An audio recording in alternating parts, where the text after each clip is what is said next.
반갑습니다. 오늘 그 자치분권 강사되기 기본교육 이게 총 16번인가요? 16번 중에서 제가 10번째입니다.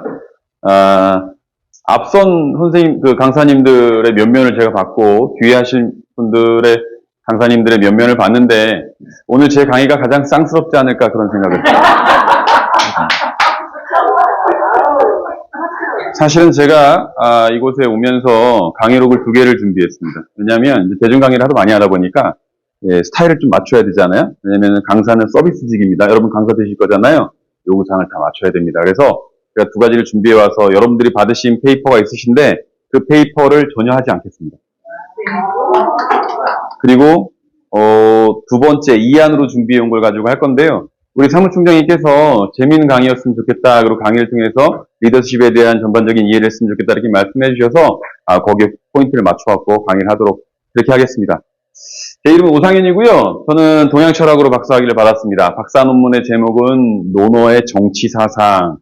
철학 논문이긴 하지만 일부러 정치라고 하는 키워드를 잡았는데요. 제가 관심을 갖고 있는 분야는 2가지입니다. 하나는 정치이고요. 하나는 교육입니다. 왜냐하면 정치는 현실을 바꿀 수 있다라고 믿고요. 교육은 미래를 바꿀 수 있다라고 믿는 겁니다.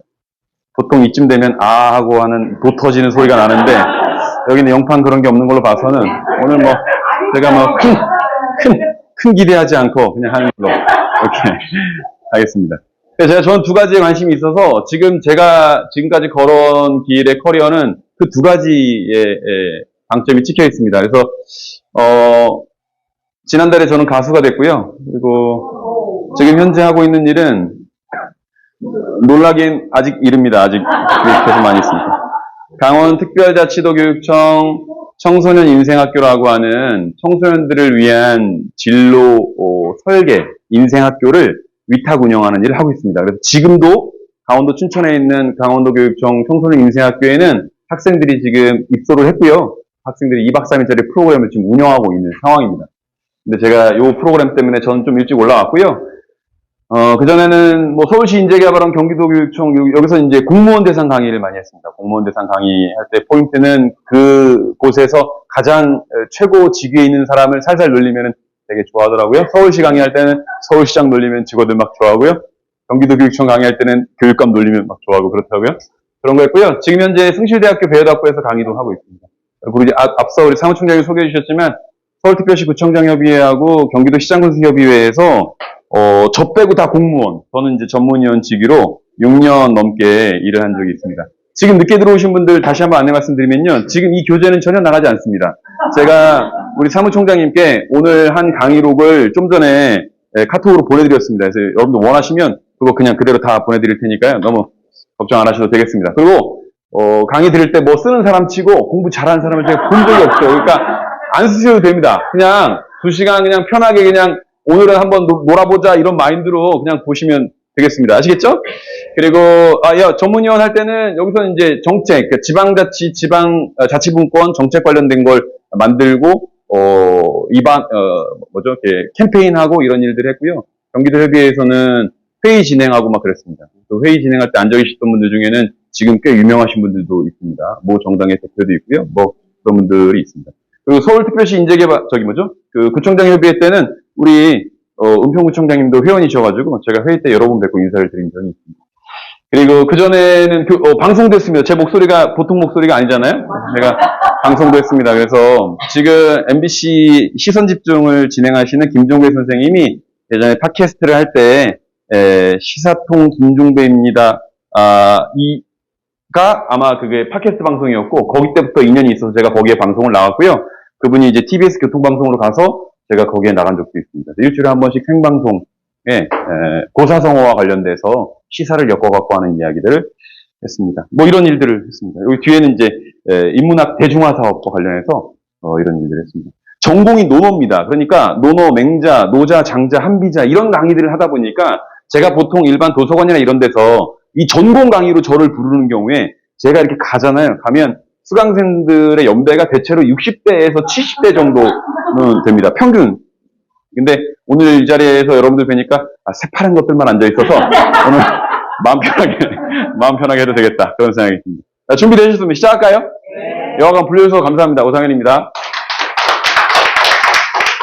자, 보통 사람들의 전장. 저 오른쪽 위에는 제가 책 표지를 붙여놨는데요. 혹시라도 이후에 심화학습을 위해서 내가 저 책을 혹시라도 있으시면 참고하시라고 오른쪽 위쪽에 책 표지하고 밑에 쪽수까지 모두 다 표기해 드렸습니다. 그리고 요 강의록은 다 보내드릴 예정이니까요. 안 적으셔도 된다는 말씀 다시 드리고요.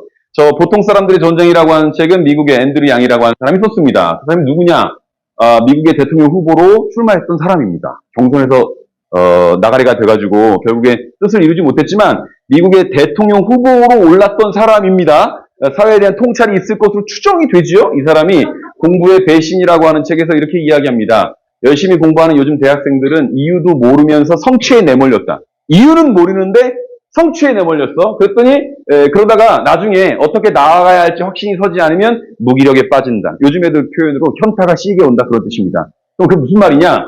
요즘 대학생들은 이유도 몰라. 왜 하는지는 모르는데 성취에 내몰렸어?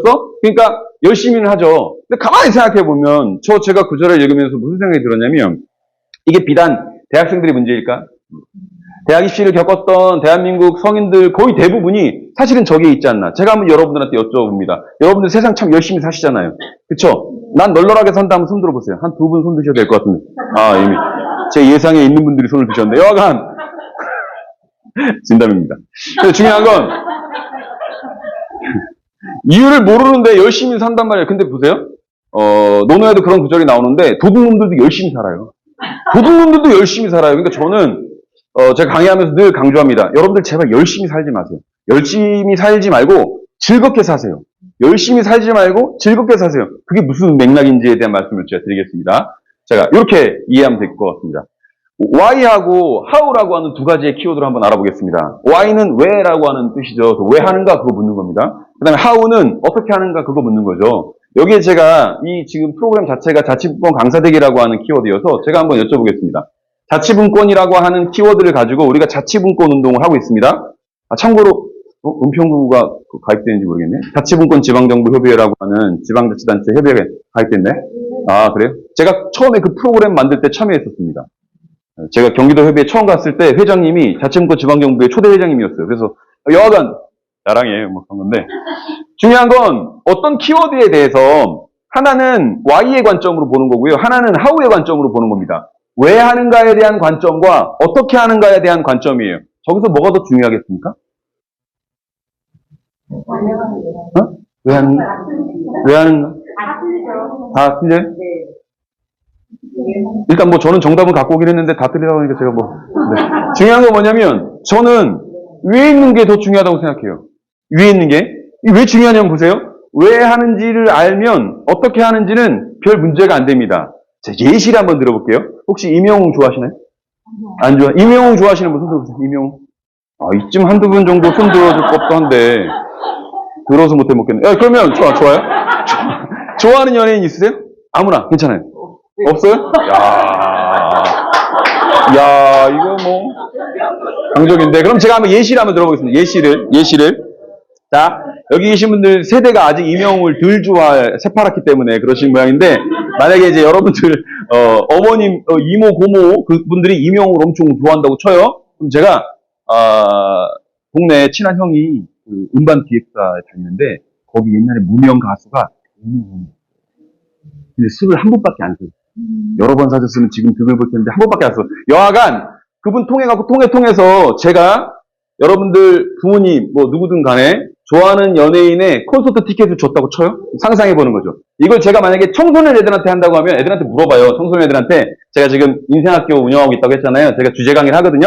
애들한테 물어봐요. 너 좋아하는 연예인 누구니? 그러면 요즘 애들은 거의 뭐 르세라핌이니 뉴진스니 뭐 이런 이야기를 합니다. 근데 이런 게 저도 4학년 중반이기 때문에 공부를 해서 알아야 돼요. 애들이 얘기하는 걸 모르기 때문에 인터넷에 막 찾아보고 해야 된단 말이에요.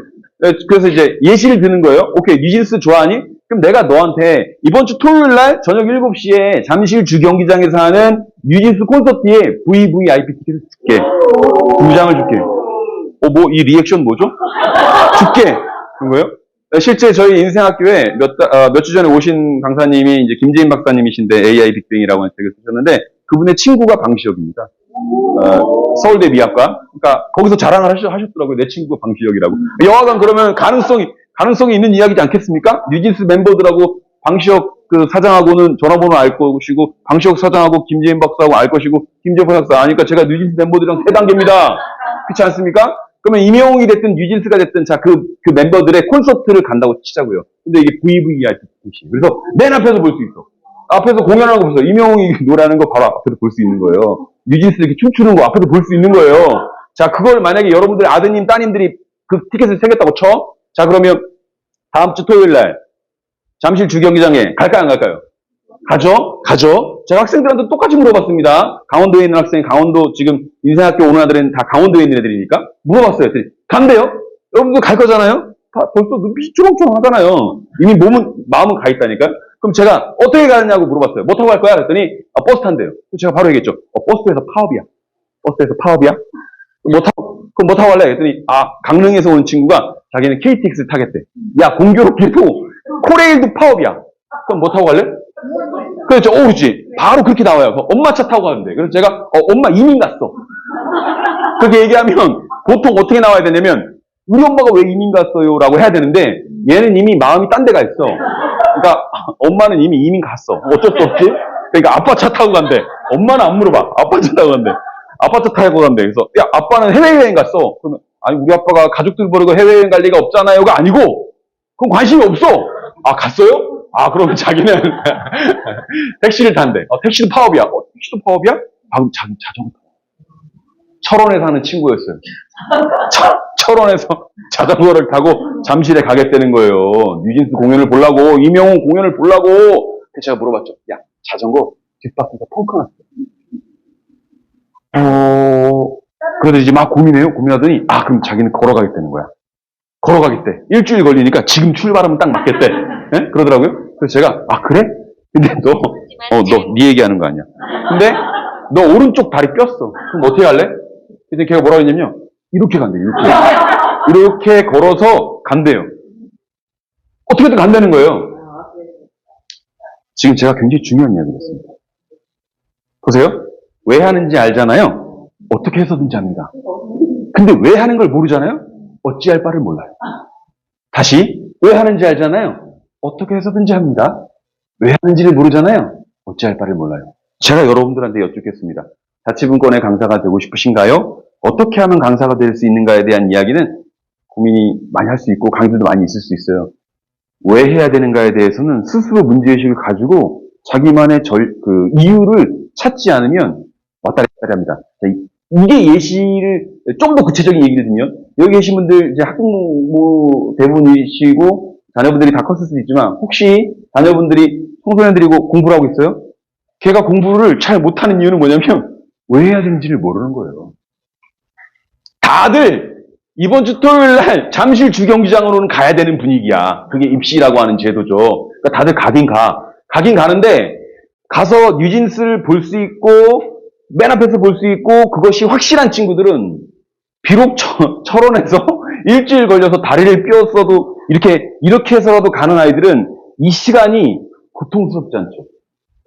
왜? 즐거워요. 왜? 이미 난 갈 수 있거든. 가면 난 무조건 보거든. 육체는 고통스럽지. 근데 가면 확실하잖아. 근데 그걸 모르면 남들 가니까 가긴 가는데 간다고 내가 누굴 만날 수가 있나라고 하는 생각 때문에 주위를 자꾸 둘러보는 겁니다. 우리 애가 분명히 학교는 갔다 오는데 공부는 잘 안 하는 것 같아라고 하는 건 몸만 왔다 갔다 하기 때문이죠. 대학이라고 하는 책에 그런 이야기가 나와요. 마음이 그곳에 있지 아니하면 보아도 보이지 않고 들어도 들리지 않고 먹어도 그 맛을 모른다. 마음이 없으면 먹어도 들어도 모르죠. 그런 상황이다. 그러면 이 맥락이 왜 중요하냐면 왜 하는지를 알면 이유를 알죠. 이유를 아니까 그 과정이 고되더라도 즐거울 수 있어요. 전 그걸 살아간다라고 표현해봅니다. 살아간다. 그럼 반대는 뭐가 있을까요? 살아간다는 내가 능동적으로 나의 기준을 세우고 내가 주인으로서 주체적으로서 저 자치의 자자가 스스로 하는 의미잖아요. 자치, 자기주도, 자득 이 모든 것들이 내가 주인이다라고 하는 기반 위에 서 있지 않습니까? 그러면 내가 하겠다. 그러면 살아간다는 건 뭐예요? 내가 내 삶의 주인공으로서 내가 내 삶을 우직하게 살아가 보겠다. 주인공이 누구예요? 나다. 근데 반대로 남들이 세워놓은 기준이 있어요. 예를 들면 서울의 몇 억짜리 아파트는 살아야지, 최소한 인서울은 해야지, 이러이러한 건 해야지 라고 하는 기준들은 내가 고민해서 세우는 것이 아니라 남들이 세워놓은 고민이고 기준이겠죠? 그럼 남들이 세워놓은 기준에 맞춰서 내가 이렇게 살아가는 건 살아가는 게 아니라 이들이 세워놓은 기준에 맞춰서 수동적이고 피동적으로 사라지는 거죠. 그쵸? 살아가는 게 아니라 이렇게 사라지는 거예요.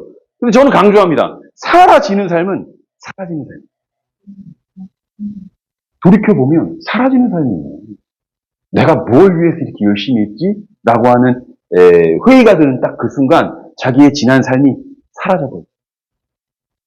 능동적으로 하루하루 주인으로서 사는 게 아니고 남들이 세워놓은 기준 맞춰가다 보면. 그래서 저는 이게 굉장히 중요한 메시지라고 생각을 해요. 그래서 만약에 이걸 모르고 이걸 한다? 그럼 어떻게 해야만 매몰됐어요? 공부도 마찬가지인데요. 보세요. EBS, 애들 뭐 입시 학원이니 과외니 학교 수업이니 이 모든 것들은 어떻게 하면 영어 단어를 빨리 외우고 어떻게 하면 수학 공식을 외우고 어떻게 하면 뭘 외우고 역사를 외우고 이 모든 것들은 다 어떻게 하면 성적을 올릴 것인가에 대해만 물어요. 그 누구도 왜 해야 되는지는 묻지 않죠. 그러니까 갈등이 대단한 너무나 당연한 거예요. 그런 맥락에서 근데 제가 여러분들 지금 혼내는 게 아니라 원래 이런 스타일이에요. 지금 여러분 표정이 제 이렇게 화가 났어. 그게 아니고 원래 이런 스타일이에요. 이해를 해주시고 요 맥락 꼭 기억하셔야 돼요. 그러니까 만약에 내가 가고 있는 게 긴가민가하다라고 하면 내가 이걸 왜 해야 하고 있는 거지? 왜 해야 되는 건지에 대한 근원적인 고민을 한 번쯤 해볼 필요가 있다. 그 말씀을 드리고 넘어가도록 하겠습니다. 오늘 목차는 이렇게 꾸며봤는데요. 첫 번째는 우리 미래가 어떻게 펼쳐질 것인가에 대한 이야기를 합니다. 굉장히 실증적인 이야기를 할 겁니다. 아마 이 앞부분의 이야기를 들으시면 여러분들은 큰일 났네? 라고 하는 생각을 하실 겁니다. 그럼 그 이후에 그럼 과연 어떤 맥락에서 우리는 어떤 모델로서 살아가야 될 것인가? 이게 저는 대체 불가능한 인간이라고 표현했고요. 요 내용이 요 뒤에 있는 그러니까 요 세 가지의 해법을 가지고 해법을 기반으로 하고 있는데 저 내용이 여러분들 오늘 주제인 리더십하고 매칭이 될 겁니다. 보시면 되겠습니다. 정해진 미래 불편한 진실인데요. 여기 앞에 보여지고 있는 직업들은 우리가 흔히 괜찮은 직업들입니다. 여기 이제 변호사, 의사, 그다음에 펀드 매니저 이런 거고 예술가 이런 겁니다. 여러분들 저런 직업 좋은 직업인 것 같잖아요. 여러분 자녀분들이 변호사가 딱 됐어요. 그러면 난리는 나잖아요. 그렇죠? 그렇잖아요. 우리 애가 변호사가 딱 됐어, 의사가 됐어. 그럼 잘했어 이러잖아요. 내 새끼가 공부 잘할 리가 없는데 이렇게 생각하는 사람은 아무도 없단 말이에요. 그렇죠? 네, 여하간 흔히들 이야기하는 선망의 직업들입니다. 근데 이어서 한번 보죠. 자, 오른쪽 위에 있어요. 서울대 소비자학부의 조영태 교수님의 책인데요. 정해진 미래라고 하는 책입니다. 여기 이런 이야기가 나와요. 여러분 다 이 시대를 살아왔기 때문에 기억하실 겁니다. 1980년도에 우리나라 가구원이 4.5명이에요. 한 집당 4, 5명 살았어요. 그런데 90년도에 3.74, 2010년도에 2.6명, 그 다음에 지금 2023년도에는 1몇 명 되겠죠. 그리고 서울시는 제가 알기로 거의 절반 가까이가 혼자 삽니다. 혼자. 1인 가구예요. 보세요. 4.5명 살다가 4.2명, 3.7명 이렇게 줄줄줄줄 줄어가고 있죠. 세상이 변해가는 거죠. 쭉 변해가고 있죠. 변해가고 있는데 이 상황에서 왜 내가 이 사업을 해야 되지? 라고 하는 거를 인식한 사람은 사회의 변화를 읽어요. 리드하죠. 그래서 리더는 리드하는 사람이에요. 사회 변화를 읽어야 돼요. 그래서 여기서 읽었던 사람들은 대책을 세웁니다. 보세요. 4.5명이 있을 때 우리나라에 성황이었던 산업이 뭐였냐면 대형마트입니다. 보면 여러분들 기억하실 거예요. 롯데마트, 우리가 지금 아직도 있는 롯데마트, 이마트 이것뿐만 아니고 프랑스 기업이었던 까르푸드 우리나라에 와 있었고요. 미국 기업이었던 월마트가 돈 냄새 맡고 우리나라에 와 있었어요. 성업을 했죠. 근데 좀 지나면서 그 다 짐 싸서 나갔습니다. 왜 그랬을까요? 이제 더 이상 대형마트가 장사가 안 돼요. 상상을 좀만 해보죠. 옛날에 4, 5명이 살 때에는 주말에 한번 가족끼리 차를 타고 쓱 가갖고 일주일치 먹을 식량을 쭉 사요. 계란 한 판 사고, 양파 한 방 사고, 대파 한 단 사고 사죠. 그럼 일주일치 먹을 식량이에요. 근데 보세요. 혼자 사는 사람이 마트를 가요. 양파 한 방 샀어. 한 2개 먹으면 나머지는 썩어 버려야 되죠. 그렇죠? 대파 한 단 샀어? 2개 먹으면 썩어 버려야 되잖아요. 그래서 이때 가구원 수가 변해가고 있고 줄어들고 있으니까 우리나라 산업의 구조가 변해가는구나를 읽고 그럼 우리는 어떻게 대처해야 되지? 어떻게는 나중이라고 했어요. 왜 인원이 줄지? 왜 손님이 줄지를 생각하고 그럼 어떻게 해야 되지? 이게 후라고요. 왜 없이 어떻게만 하면 어떤 차이가 있냐면 이렇게 변해가는 속도를 알았던 사람은 읽었던 사람은 그 리더들은 어떻게 됐냐면 1인 가구 시대가 늘어나면 야채를 한 단씩 이거 안 사겠네. 그러면 이제 쪼개서 팔자. 수박도 반통 쪼개서 팔고 이랬던 사람들이 있었어요. 기억나시죠? 마트에서 이제 판매가 소량으로 줄어듭니다. 거기서 한 발짝 더 나가는 애들은 어떻게 하냐면 혼자 사는 애들은 밥 먹기 귀찮을 거 아니야. 그러니까 아예 여기다가 양파 반 개, 파 이렇게 해가지고 반조리 식품을 만들자. 그게 뭐예요? 밀키트죠. 다 잘하시잖아요. 그러면 이 마트가 가구원 수가 줄어들고 있는 것을 리드한 사람이 야 밀키트를 만들자라고 깃발 들고 나간 사람들은 돈을 벌었겠네요. 왜 인원이 줄지? 그럼 우리는 어떻게 하지를 Y에서 How로 넘어간 사람들은 돈을 벌었다고요. 근데 우직하게 왜 인원이 줄지에 대해서 근본적인 성찰을 하지 않은 사람들은 How만 한다 그랬죠? How는 어떻게 한다 그랬어요? 열심히만 한다니까. 그게 어떻게? 손님이 안 와. 그러면 우리나라의 인구 구조가 어떻게 변해가고 있지? 이런 고민 안 해. 야, 손님이 왜 이렇게 없어? 야, 이 먼지 닦아라. 야, 먼지. 이런 것 때문에 안 오나 보다. 하루 종일 청소만 해요. 어떻게? 열심히. 열심히 청소만 해요. 열심히. 손님이 와요? 안 와.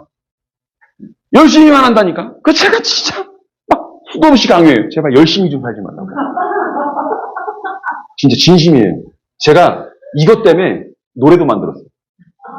이따 제가 들려드릴게요. 오죽했으면 막 속이 터져. 전 지난달에 가수가 됐어요. 저작권협회에 등록이 됐어요. 오죽하면 내가 열이 받아가지고. 그러니까 사람들은 열심히만 하는 것 가지고 스스로 이 정도면 됐지라고 착각을 해요. 근데 변하는 건 없어. 왜를 고민 안 하고 어떻게만 고민하면 열심히 하면 됐지 뭐 이 정도로. 그렇게 된다고. 또 보세요. 여기서 이렇게 변해가는 상황들을 봤잖아요. 이때 대처를 하지 못했던 사람들은 손가락 빠는 거예요. 그럼 망한 거예요. 까르푸 망했고 월마트 망했죠. 그럼 저 때 시대의 변화를 읽은 사람들, 그 리드한 사람들이 리더가 됐다는 거죠. 요 맥락 속에서 이걸 볼 필요가 있다. 그러면 보세요. 우리 자녀분들이 저 땀 때문에 여기 저 손수건 갖고 있어요. 이게 이렇게 열심히 하는 것처럼 화면에 보이려고 일부러 그러는 거니까. 아니 땀이 많이 났어요. 원래 까먹었어요. 자꾸 얘기하지 마시고.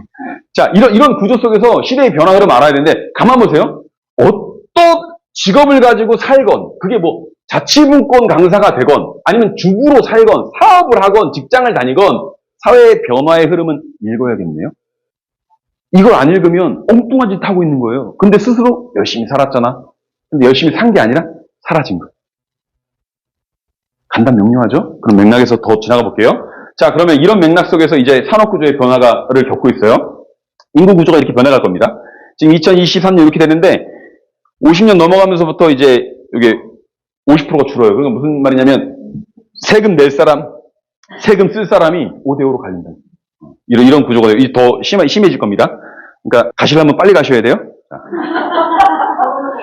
두 번째, 정해진 미래라고 한 책에 또 하나가 나옵니다. 2014년도부터 베이비 부모가 은퇴를 합니다. 한국전쟁 이후에 애가 폭발적으로 아이들을 많이 낳고 그분들이 이제 사회에서 은퇴하는 나이가 됩니다. 그럼 그분들이 은퇴를 하고 앞으로 70에서 90만 명이 계속 늘어나요. 근데 여기서부터 이제 또 하나의 문제가 생기는데 뭐냐면요. 보세요. 여기 아까 여러분들 자녀가 의사 되고 변호사 되면 좋다고 그랬잖아요. 변호사로 한번 예를 한번 들어볼게요. 우리 애가 열심히 해가지고 서울에 있는 꽤 좋은 대학을 갔어. 그 다음에 로스쿨을 갔어. 그리고 변호사가 됐어? 난리가 났죠? 그래서 소초동에 앞에다가 변호사 사무실을 저 담보로 대출 받아가지고 사무실 하나 딱 차려줬어. 왜? 우리 애는 이제 29, 30 됐어요. 30이고 이제 창창해. 막 차려가지고 아직 손님이 많지 않지만 변호사 경력이 5개월이야. 우리 아이는 30살이고. 근데 보세요. 한번 변호사 수임을 하면 얘가 그동안 대학도 다녔어, 대학원도 다녔죠, 학자금 대출도 받았지, 그다음에 임대료도 내야지, 그다음에 거기 지금 일 봐주시는 분들 인건비도 줘야지. 제 후배가 월 1,000 정도를 고정으로 본대요. 더 많이 벌 때도 있고 적게 벌 때도. 변호사예요? 그런데 나가는 돈이 고정비가 많다는 거지. 그러니까 얘는 한번 사건을 딱 수임 받으면은 예시를 드는 거예요. 한 200은 받아야 된다고 쳐보자. 200 받아야 돼요? 그런데 그 옆방에 어르신이 한 분 계신데 어르신도 변호사. 나이가 90이야. 나이가 90인데 주말마다 스쿼시하고 필드 나고 건강해. 90인데 그분은 경력이 55년이야. 그러면 어디로 가요? 55년으로 가죠? 근데 우리 아들은 200 받아야 되는데 이 할아버지는 20 받아요. 왜 20 받는 줄 아세요? 돈은 이미 다 벌어놨어. 왜 변호사 사무를 하냐면 심심해서. 말동무가 있어요. 집에 있으면 심심하잖아. 그 건물주야. 그러니까 그냥 뒷짐지고 나와가지고 자기 건물에서 그냥 시원한 에어컨 틀어놓고 이렇게 있다가 손님이 의뢰 와요? 그럼 얘기해. 근데 손님이 말을 잘해. 재밌게 해. 그러면 돈 안 받아. 왜? 말 잘하니까. 그러면 누구한테 가요? 할아버지는 할 거 아니야, 당연히. 그리고 또 하나, 이 할아버지는 경력이 55년이에요. 그러다 보니까 앞에 변호사, 뭐 검사, 판사, 뭐 다 알아. 누구 후배니, 뭐 누구 다 알아. 근데 우리 아들은 변호사인데 5개월 됐는데 아무도 몰라. 천지분간을 못해. 이러고 있어. 그러면 누구한테 가요? 할아버지한테 가죠. 열이 받는 거예요, 얘는. 열이 받는 거야. 그래서 강남역에, 서초역에서 강남에 멀진 않지만, 여하간 주말에, 여기 변호사가 됐는데, 나처럼 내 친구들이 다 못 먹고 살고 있네, 지금. 왜냐면, 저기 어르신들이 안 돌아가시네. 큰일 났네. 그러다 보니까 주말에 열이 받아가지고, 같이 로스쿨 다녔던 애들끼리 강남역에서 소주 한잔 먹기로 했어. 야, 강남역으로 모여! 그래서 이제, 그 서초역에 이제 지하철 타러 딱 내려갔는데, 옆에 할아버지 변호사 55년 경력의 할아버지가 같이 지하철 타네? 근데 이 할아버지 지하철이 공짜네? 난 슬슬 열이 받네? 이것 때문에 여러분, 세대 갈등이 생겨요. 무슨 말이냐면, 지금 아이들은 두 가지의 고통들을 겪고 있거든요. 그러니까 지금 MZ세대라고 얘기하는, 그러니까 애들이라고 해서 청소년들만 얘기하는 게 아니고, 20대, 30대 초반까지도 이중고를 겪게 되는데, 첫 번째는, 얘네들을 보통 뭐라고 하냐면, 부모 세대들보다 가난해질 수 있는 첫 번째 세대라고 얘기하잖아요. 그게 두 가지의 거대한 파도가 오는 건데, 첫 번째는 뭐냐면, 인구가 확 줄어요. 보셨죠? 인구가 줄어서 내가 버는 금액의 상당 부분을 세금으로 내야만 국가가 운영이 될 거예요. 그게 첫 번째고, 두 번째는 뭐냐면 고령화 사회가 돼요. 그러다 보니까 내가 사회에 딱 나가려고 했는데 전문직은 정년퇴직이 없잖아요. 그러다 보니까 경력이 오래되신 분들하고 경쟁해야 돼. 그러니까 슬슬 그냥 나이 들었다는 것만 가지고 비판하고 비난하고 시기하고 싫어하게 되는 상황이 와요. 그걸 세대 갈등이라고 하죠. 근데 문제는 뭐냐면 삼성경제연구소에서 최지천 교수가 쓴 책에 보면은 2000년대 이후생들은 120살까지 산다고 하거든요. 여러분들 대충 계산해 보세요. 대충 여러분들도 80대 중반에서 세상을 가시는 게 아니고 여러분들도 최소 95세에서 100세 정도를 살아야 된단 말이에요. 그럼 앞으로 몇 년 남으셨어요? 몇 년 남으셨어요? 100세 살아야 돼. 그럼 몇 년 남으셨어요? 네? 60년 남았어요? 지긋지긋하죠. 근데 문제는 뭐냐면 그 60년 동안 내가 주인공으로 살아갈 수 있을 것이냐에 대한 문제예요. 그래서 여러분 옛날엔 없었는데 요즘 생긴 표현이 틀딱 이런 겁니다. 그게 뭐예요? 틀리 딱딱이에요. 어르신들을 비판하는 표현이에요. 근데 이게 웃음이 아니에요. 이거 이유가 없어. 그러니까 그냥 나이 들었다는 것만으로도 싫은 거야, 그냥. 이게 사회적 문제가 될 겁니다.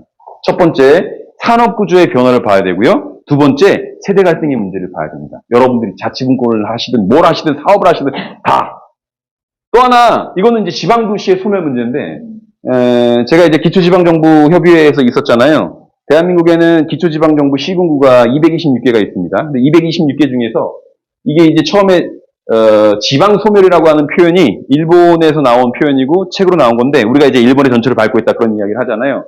일본 지자체가 이제 점점 소멸 위기에 처해 있는데 중앙대 마강래 교수의 책에 의하면 이런 건데 이거 이제 우리나라 버전으로 바꾸잖아요. 그러면 2040년 그러니까 지금부터 한 10몇 년 뒤에 전국의 지자체 중에서, 아니죠, 20몇 년이죠? 그럼 10몇 년이구나. 전국 지자체 중에서 30%가 사라져요. 그러면은 226개 중에서 67, 8개가 사라져요.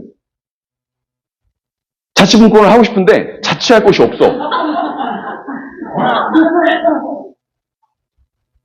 이게 제가 자치분권 운동에 대한, 저도 공부를 하고 처음에 프로그램 짰을 거 아닙니까? 그때 제가 약간 어려웠던 측면이 뭐냐면 자치분권을 바라는 곳과 바라지 않는 곳이 극명하게 달라요. 사람들이 자주의식이 없어서가 아니야. 뭐가 없냐면 재정이 없어. 재정분권하고 자치분권 같이 가야 되는데 대부분의 지방정부가 시골에 있는 데는요. 재정분권이 안 돼요. 대부분 국고보조를 한단 말이에요. 근데 이것도 큰 문제야. 자, 이런 부분들을 이제 잘 아시니까 이거 금방 넘어갈게요. 그럼 극명하게 뭐가 되냐면 초등학교는 의무교육이에요. 그러니까 대한민국에 태어나면 모든 초등학생들에게 동일한 동질의 교육을 해줘야 돼요. 그게 법에 나와 있어요. 그래서 원효 초등학교에 있는 애들은 1년 동안에 186만 원이 들어가요. 초등학생들한테 교육비가. 근데 저 밑에 보면 보성군에 있는 문덕초등학교는 959만 원이 들어가요. 똑같은 애들한테 똑같은 교육을 하는데.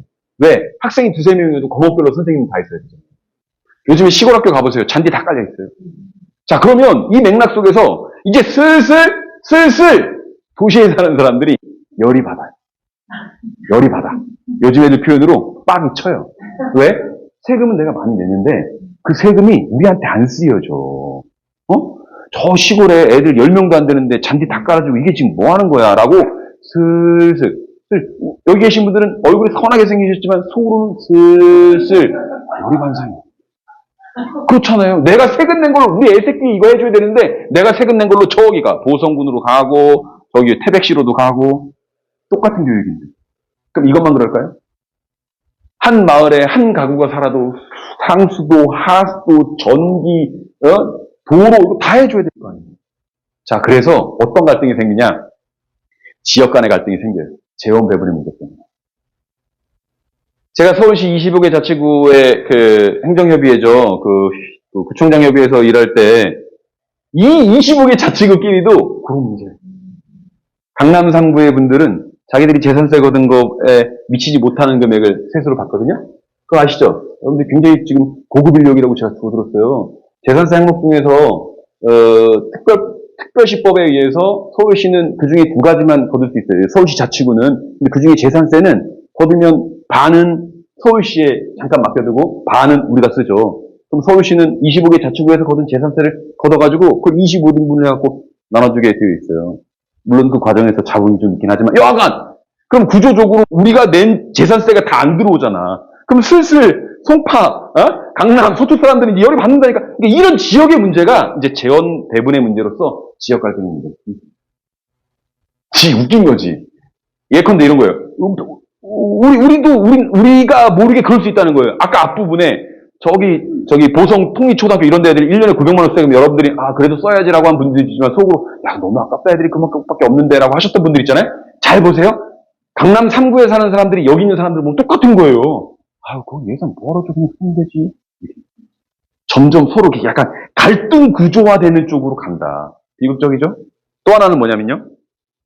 사색 가능성인데요. 여러분들 인간하고 동물하고의 가장 큰 차이점이 뭐죠? 인간은 생각하는 동물이다. 초등학교 나오셨기 때문에 그건 다 아시잖아요. 잘 보세요. 잘 보세요. 인간이 동물과 다른 것은 생각하는 동물이야. 그러니까 선택할 수 있고 자기가 골라갖고 할 수 있어. 그런 거잖아요. 골라서 할 수 있어. 그런데 보세요. 여러분들 유튜브 볼 때 처음에 하나만 고르고 나머지는 밑에 올라오는 거 보지 않나요? 내가 선택 안 해도 밑에서 골라주잖아요. 다른 예를 들어볼까요? 넷플릭스 보려고 들어갔어. 하나 봤어요? 그러면 얘가 밑에 추천을 막 해줘. 몇 분씩 웃으시잖아요. 왜 웃으세요? 난 동물이었구나. 이런 생각 하시는 거잖아요. 무슨 말이냐면 난 이거 볼 거야. 해서 봤어. 다 봤어. 다른 유혹에 넘어가잖아. 이거 봐야지. 봤어. 이게 아니고 한 번 클릭하면 될 거야. 그리고 영상의 길이가 점점 좀 짧아져요. 그래서 쇼츠, 릴스라고 해가지고 1분짜리, 30초짜리. 그럼 우리도 모르게 이렇게 보면서 누워갖고 이렇게 보잖아요. 선택하지 않아요. 선택을 보여줘. 우리는 선택을 강요당하죠. 우리는 사유할 수 있는 능력을 가지고 있지만 사유하지 않아요. 그래서 이렇게 하다가 잠이 들잖아요. 맞잖아요. 생각하셔야 돼. 누워서 내가 소파에서 누워서 저만 누워서 보는 게 아니군요.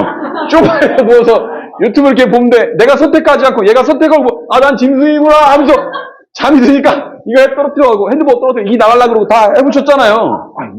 그게 중요한 문제 이게. 인간이 동물과 다를 바가 없어져요. 근데 이게 왜 중요하냐? 넷플릭스의 사장이 인터뷰를 했어요. 넷플릭스의 경쟁 상대는 네모다. 뭘까요? 넷플릭스의 경쟁 상대는 네모다. 뭐라 그랬냐면 넷플릭스의 경쟁 상대는 고객들의 수면 시간이다. 제가 이렇게 물어보잖아요. 그럼 다들 뭐라고 하냐면 애플 TV, 왓챠, 쿠팡 TV, 아니 그거 아니고 넷플릭스의 경쟁 상대는 고객들의 수면 시간이에요. 왜? 그럼요. 여기 지금 테크 기업들은 구글, 애플, 아마존 얘네들은요. 그 사이트에 한번 들어가서 오랫동안 머물기를 바래요. 그래서 오랫동안 머물도록 자꾸 뭔가를 우리에게 보여주고 노출시켜주면서 우리를 거기에 머물도록 해요. 왜요? 우리의 클릭 정보, 접속 정보를 걔네들이 쌓아요. 그걸 데이터라고 하죠. 많은 사람들 거 쌓잖아요. 그럼 빅데이터라고 해요. 그걸 학습시켜요. 딥러닝이라고 하죠. 그럼 패턴이 나와요. 그래서 그 동네에 비슷한 사람이 새로 가입을 하잖아요. 그럼 기존에 갖고 있었던 데이터를 바탕으로 그 사람한테 생각하지 않도록 영상을 보여줘요. 그럼 그 사람은 생각을 안 했기 때문에 들어오자마자 너무 신기해. 얘는 내가 좋아하는 거 어떻게 알고 임영웅 계속 써. 임영웅 하루 종일 임영웅을 틀어놔요. 희한하네. 내 나이가, 내 성별이, 내 거주지가, 내 관심사가 거기에 들어가서 내 관심사하고 비슷한 사람들이 좋아하는 걸 나한테 보여줍니다. 그리고 특히 SNS 하시는 분들, 페이스북이든 뭐 인스타그램이든 뭐 다른 거 하시는 분들 보면은 다 친구들이 나한테 뜨는 것들은 나하고 다 정치적인 성향이 비슷한 사람들만 뜨잖아요. 그 이유가 뭐냐면 비슷한 것들만 좋아요를 눌렀고 나머지는 좋아요 안 누르면 나중에는 네가 좋아할 만한 것만 계속 보여주고 있는 거예요. 그러면서 오염이 되죠. 실제 사람들이 뭘 좋아하는지가 오염이 돼요. 보여주고 싶은 것만 보여주니까. 자, 그런 맥락이에요. 그러니까 우리는 인간과 짐승의 경계에서 왔다 갔다 하고 있잖아요. 이게 지금 테크 기업들이 그렇게 하고 있단 말이에요. 그렇잖아요. 지금 얼핏 봐도 짐승이 한 3분의 1은 된단 말이에요. 이런 맥락이란 말이에요. 그럼 자, 여기에서 이제 우리를 점점 멍청이로 만들고 있어요. 저 선생님 지금 많이 충격받으셨어요. 아, 멍청이래. 지금. 자, 그 다음에 이런 가상들 때문에 현실과 가상이 혼돈돼요. 그래서 인스타그램 애들 요즘 엄청 좋아하잖아요. 그래서 뭐 먹으러 가. 그러면 사진 찍으려고 이렇게 막 자리 이렇게 배치하고, 집에서는 양푼에다 밥 비벼 먹으면서 어디 나가면 사진 찍겠다고 막 숟가락 이렇게 놓고 막 이지랄하고 옆에 초 갖다 놓고 하잖아요. 왜? 현실을 가상하고 어떻게 보면 불분명해지기 때문에 가상을 현실인 것처럼 바꾸는 거죠. 주객이 전도되는 거예요. 주체성을 점점 상실하고 있죠. 또 하나는 페이스북에 처음에 좋아요라고 하는 버튼이 생겼잖아요. 근데 이 버튼을 처음 착안했던 사람은 그걸 후회했어요. 왜냐면 좋아요라고 하는 게 생기자마자 다들 좋아요를 몇 개를 받을까에 골몰하는 거예요. 그러니까 점점 자극적이고 위험한 콘텐츠들을 하는 거예요. 들어보셨죠? 유튜버가 어디 위험한 거 찍다가 떨어져 죽었네. 뭐 그 이유가 뭐냐면 이것 때문에. 왜? 모든 인간에게는 공통적으로 인정 욕구가 있어요. 인정받고 싶어 하잖아요. 그걸 파고든 거죠. 정작 이 사람은 그거 끄라고 얘기해요. 알림 끄라고. 자기가 만들어 놓고 후회하면서. 자, 이런 맥락에서 가고 있어요. 주체성을 상실하고 있다. 자, 여기가 이제 제일 중요한 건데요. 데이터가 나오면요. 패턴을 찾을 수 있어요. 아까 얘기했죠? 패턴이 나오고 그걸 모델로 만들 수 있으면 모델이 나오면 예측이 가능해요. 예를 들면 수많은 바둑 데이터를 집어넣었어요. 그럼 패턴이 나오죠. 그럼 모델을 만들었어요. 그게 뭐예요? 그게 알파고예요. 그럼 그 알파고는 예측을 할 수 있죠? 2세들하고 바둑을 붙으면 2세들을 수를 놓을 때마다 다음은 어떤 거겠구나, 다음 어떤 거 예측을 할 수 있어요. 그래서 인공지능이 나오게 된 거죠.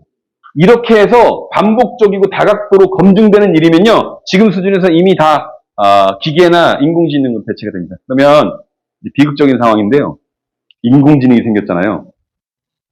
아까 우리 아들 변호사라고 했잖아요.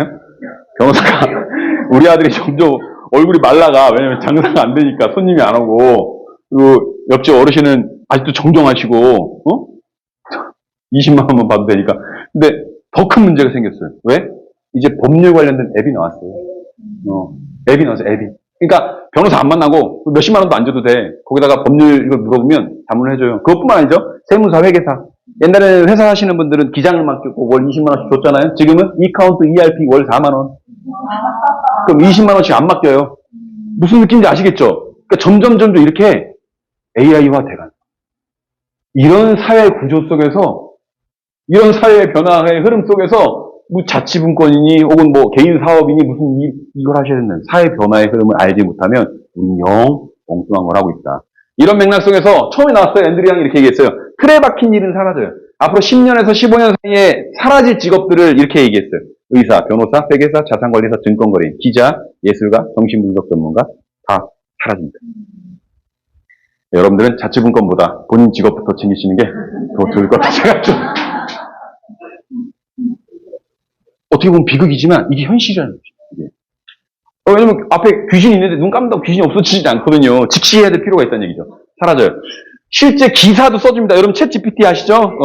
야 강원도 고성 3박 4일 일정 짜줘 이렇게 하면 쪼르륵 나옵니다. 살 빼는 법 여러분들 몰라서 못 빼는 거 아니겠지만 여하간 궁금하시면 쳐보면 알려줍니다. 조만간 사라지는 건 이게 없어져요. 가장 처음 사라지는 직업. 비극이죠? 그래서 아까 보여드렸던 이 직업들은 다 사라집니다. 다 사라지는 직업들이에요. 자, 다시 한번요. 여러분들이 이제 자치분권이라고 하는 키워드로 오늘 이제 강의는 리더십에 대한 강의인데 세상에 무언가의 역할을 하려고 하시는 거잖아요. 누군가를 이끌기 위한 역할을 하시는 거잖아요. 그럼 저 사회 변화의 흐름을 읽으셔야 돼요. 읽어내셔야 돼요. 저걸 모르고 누군가를 리더할 수 있다? 이거는 거짓말이에요. 네. 그렇게 이어지. 제 강의가 안 좋은 게 뭐냐면 한숨들을 많이 쉬어요. 아우, 큰일 났네, 이거. 아우. 자, 그럼, 살맛이 안 날 것 같으세요? 네. 두 번째, 대안이 있습니다, 대안. 제가 만약에, 여러분 망했어요! 하고만 끝나면은, 저 뒤에는 사무총장님이 저를 다시 안 부를 거 아니에요. 야, 쟤는 망했다고 하고 갔네. 야, 우리 큰일 났다. 대안을 말씀드리겠습니다. 이거 굉장히 중요합니다. 굉장히 중요해요. 쓰실 필요 없다고 했습니다. 제가 강의로 다 보내드릴 거예요. 자, 유일한 대안은 대체 불가능한 인간입니다. 대체 불가능한 인간은 유치하지만 다 같이 읽어보겠습니다. 대체 불가능한 인간. 굉장히 중요합니다. 대체 불가능한 인간. 왜 중요하냐? 대체하다라고 하는 말은 경제학 용어죠. 대체제는 대신 쓸 수 있는 게 있다는 얘기예요. 그러니까 밥 먹어야 되는데 쌀이 없어? 그럼 밀로 만든 빵 먹으면 되지. 이렇게 뭔가 대체할 수 있다는 거죠. 더 쉽게 제가 한번 설명을 해드릴게요. 이렇게 얘기하면 더 쉽게 이해를 하시더라고요. 상추. 집에서 제육볶음 했어요. 그래갖고 애한테 야 가서 꽃상추 좀 사갖고 와 그랬어요. 아들이 갔어. 근데 꽃상추가 없어. 그래서 뭐 사왔냐면 청상추 사왔어. 돼요 안 돼요? 왜죠? 꽃상추는 누구나 좋아하지만 언제든 청상추에게 자리를 내어줄 수 있는 대체 가능한 존재입니다. 그쵸? 만약에 엄마가 꽃상추 사오라고 했는데 청상추 사갖고 왔어. 근데 갔는데 엄마한테 두드려 맞았어? 그럼 이거는 말이 안 되는 거죠. 이거 그쵸? 근데 이거는요? 이거 고수죠, 고수. 고수예요? 예컨대 여러분들이 동남아 음식의 진심이야. 그래서 집에서 정통으로 베트남식 쌀국수를 했어? 그럼 그 위에다가 고수를 뿌려 먹는 걸 우리 엄마가 엄청 좋아하는데 엄마가 얘기해요. 야, 마트 가서 고수 좀 사갖고 와. 그래서 마트를 갔어. 고수가 없어. 깻잎이 있어. 그래서 깻잎을 사갖고 갔어, 엄마한테. 엄마! 고수가 없어서 향기 나는 거 깻잎 사갖고 갔어. 애들한테 물어봤어요. 그럼 엄마가, 잘했어 할까요? 아니면 두드러 맞을까요? 했더니 애들이 두드러 맞아요. 라고 하더라고요. 저는 그때 우리나라에 아는 아이들이 아직도 집에서 두드러 맞는다는 사실을 알게 됐어요. 보세요. 고수는 좋아하는 사람이 그렇게 많진 않아요. 그런데 고수를 좋아하는 사람들한테는요, 깻잎을 칼국수에, 쌀국수에 뿌려 먹을 수 있는 걸로 대체할 수가 없어요. 그래서 고수는 좋아하는 사람이 소수일 수 있지만 대체가 불가능해요.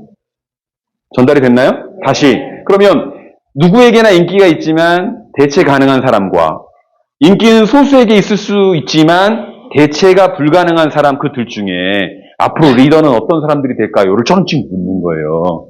자, 마을 사람 모두의 마음을 얻을 수 없다. 이게 무슨 말이냐면요. 논어에 이런 구절이 나와요. 동양철학 전공자.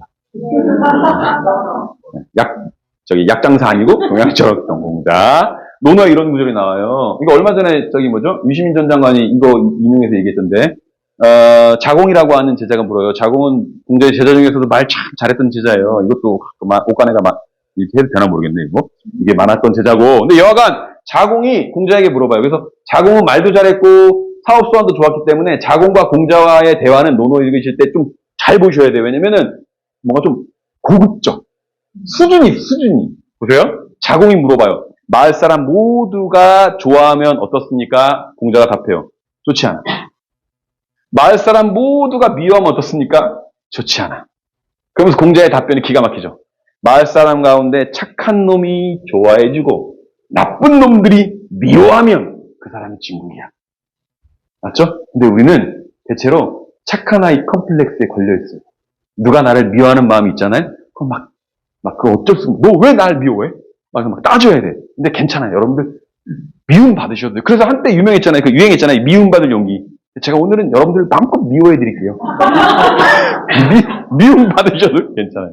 이런 거죠. 그러면 아까 얘기했어요. 모든 사람한테 사랑을 받아도 대체가 가능하다면 의미가 없어. 이 변화 시대에는. 그러면 모든 사람한테 사랑받을 생각은 애저녁에 하지 말자는 얘기예요. 여러분들이 자치분권을 아무리 떠들어도 마을에서 만나는 사람들이 나 관심이 없는데? 그럼 그 사람도 어떻게 설득하려고 할 필요가 없다는 얘기예요. 근데 그 사람들 왜 앉아있는 거예요? 거기 가서. 영화관 그렇다는 얘기예요. 다만 대체 불가능한 사람들은 뭐냐면 그를 대신할 사람이 없는 거예요. 대체가 불가능한 말 그대로. 근데 이거 사랑도 마찬가지. 지금 여기 미혼이신 분들이거나 있다고 치고 혹시 남자친구 여자친구 있으시다면 제가 왜 그러냐면 사랑도 이게 마찬가지입니다. 사랑도. 제가 춘천에 있는 모 대학에 강의를 나갈 때 교양 강의였고 100명 강의였어요.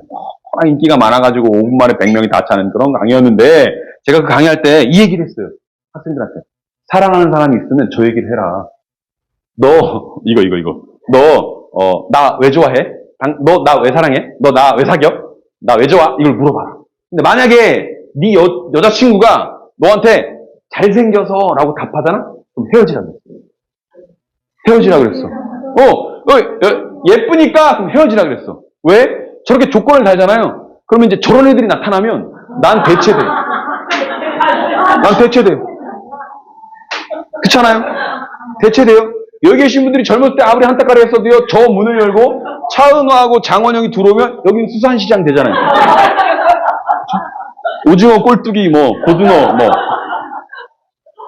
맞죠?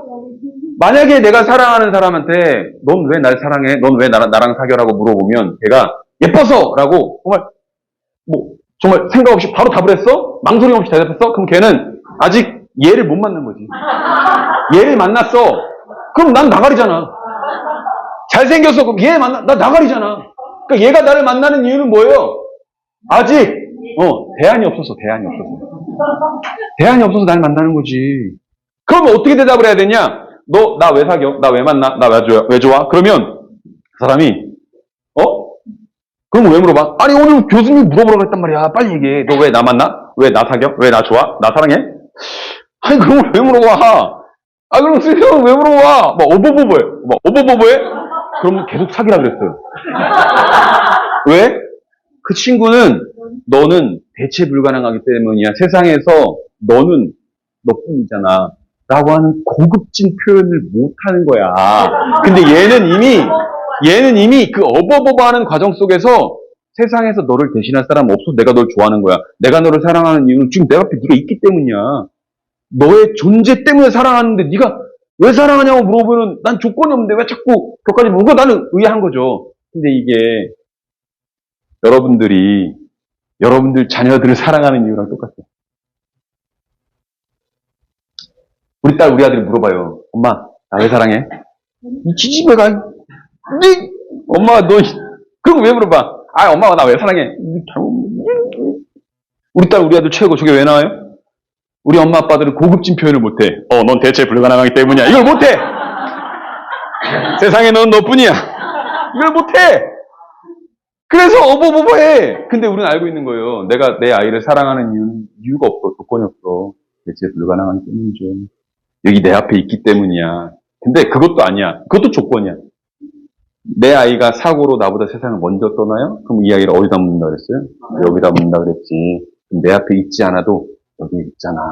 그럼 사랑하는 마음이 변하겠어요? 내 새끼들은 그걸 몰라. 그죠? 그렇게 키워놨더니만 그걸 몰라. 여하간 대체 불가능한 사람이 되는 건데 이걸 어떻게 하면 우리가 리더로 묶을 수 있느냐 그거예요. 자, 세상은 아까 몇 가지 얘기했어요. 산업구조가 변하고 고령화 사회가 되고 AI가 나오고 우린 점점 멍청이가 되고 그런 상황 속에서 제가 일부러 선생님 보고 얘기한 건 아닌데 눈길이 그렇게 가네요. 왜냐면 아까 멍청이 얘기했을 때 고개를 심하게 끄덕였기 때문에 그러면 이분들에게 세 가지의 해법을 제시해 드릴 거예요. 세 가지 해법. 이거 굉장히 중요해요. 이걸 알아야 여러분들이 세상을 읽을 수가 있어요. 세 가지 해법을 가르쳐 드릴 텐데요. 첫 번째는 정답이 없는 물음에 강할 것입니다. 이게 굉장히 중요합니다. 정답이 없는 물음에 강할 것. 다 같이 읽어볼까요? 정답이 없는 물음에 강할 것. 굉장히 중요합니다. 자, 이게 어떤 거냐면요. 전 이제 이렇게 두 가지의 질문을 구분하는데요. 정답이 있는 물음은 시험이라고 하고요. 정답이 없는 물음은 질문이라고 합니다. 근데 우리는 이미 입시라고 하는 제도 속에서 여러분 학교 다니실 때도 다 시험을 보죠. 시험은 뭐예요? 정답이 있는 물음입니다. 그러니까 1번의 답은 2번, 2번의 답은 3번 이런 거죠. 근데 질문은 뭐냐면 정답이 없는 물음이에요. 세상에서 가장 아름다운 색깔은 뭘까요? 정답이 있네? 없어요. 여기 이제 의견의 영역이죠. 의견의 영역이기 때문에 서로의 의견은 다를 수 있는 거죠. 그래서 이것은 맞다 틀리다가 돼요. 이거는 다르다가 되죠. 그래서 틀리다와 다르다의 개념이 다른 겁니다. 너랑 나랑은 생각이 틀려? 둘 중에 하나는 정답이라는 얘기예요. 너랑 나랑은 의견이 다르구나. 너도 정답일 수 있고 나도 정답일 수 있다는 맥락입니다. 이게 왜 중요하냐면 대체로 창의성을 다루는 책들에서는 공통적으로 뭘 얘기하냐면 질문을 잘하는 사람이 창의적 인재다 그런 이야기입니다.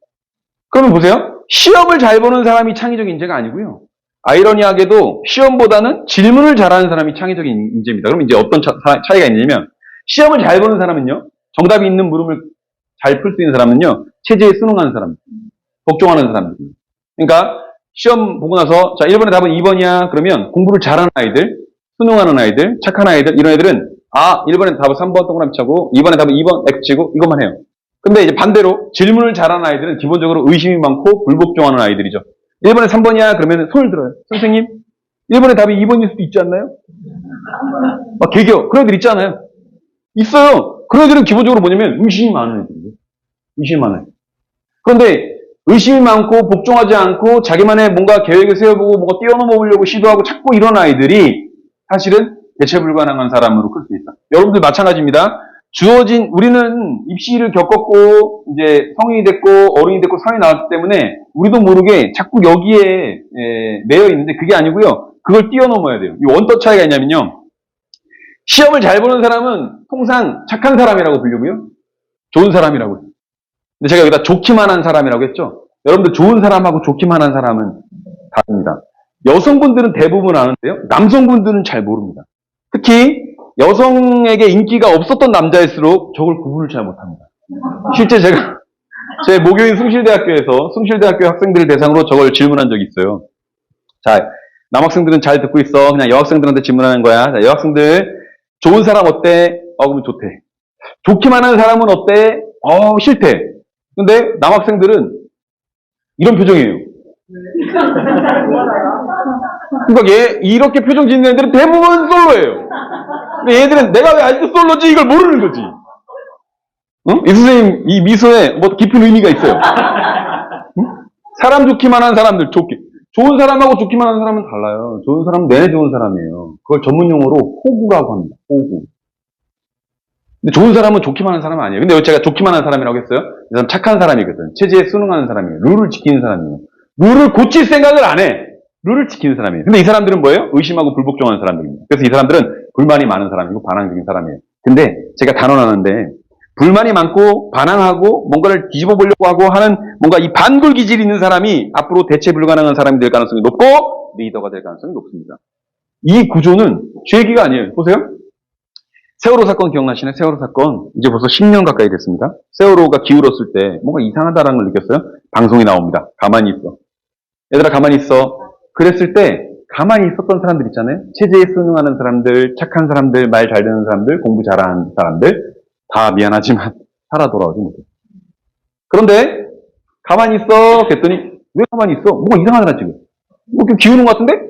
가만히 있어. 왜 가만히 있어? 그거 뛰쳐나가. 살았습니다. 이게 굉장히 중요한 차이예요. 그럼 제가 여러분들한테 여쭤볼게요. 여러분들은 어떤 캐릭터세요? 가만히 있으라고 상상해보세요. 가만히 있어. 그럼 가만히 있었겠어요? 아니면 뛰쳐나왔겠어요? 뛰쳐나왔겠다 손 들어보세요. 이런 분들이 물을 흐르는 분들이에요. 이런 분들. 근데 이런 분들이 역동적이고 혁신을 이끄는 사람들이에요. 변화를 이끄는 사람들이에요. 이런 분들이 이거 해야 돼요. 이거 자치분권 강사 돼가지고. 체제에 순응하는 사람들은 이게 어려워요. 제도를 바꿀 생각까지도 하셔야죠.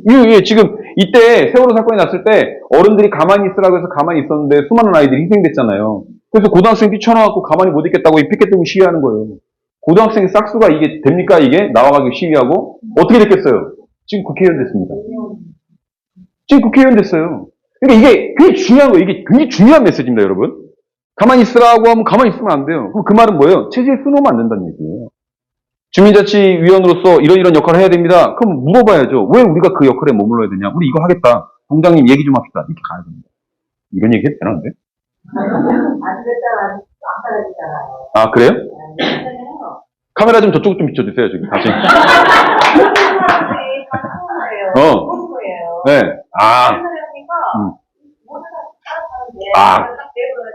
다른 사람들까지 이제 편 먹으셔야 돼요. 그게 세 번째 단계에 나와요. 세 번째 단계. 다른 사람들을 내 편으로 만들어가지고, 제가 했다고 하지 마세요.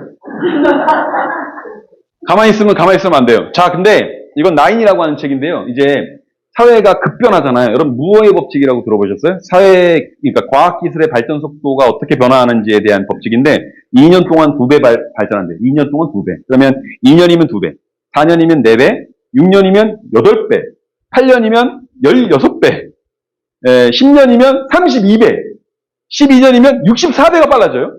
그러면 10년 전의 우리의 모습과 10년 후의 우리의 모습은 지난날하고 미래하고는 같은 속도가 아니라 이게 제곱으로 빨라진다는 거죠. 그럼 사회가 이렇게 빨라지면 이렇게 빨라지는 사회에서 살아남을 수 있는 사람들은 어떤 조건을 갖춰야 되냐? 나인에서는 이렇게 얘기해요. 이론 중요하잖아. 실제가 중요해. 일단 부딪혀봐야 돼. 이론을 세우잖아요? 기다리고 계획을 세우잖아요? 그럼 상황이 변해.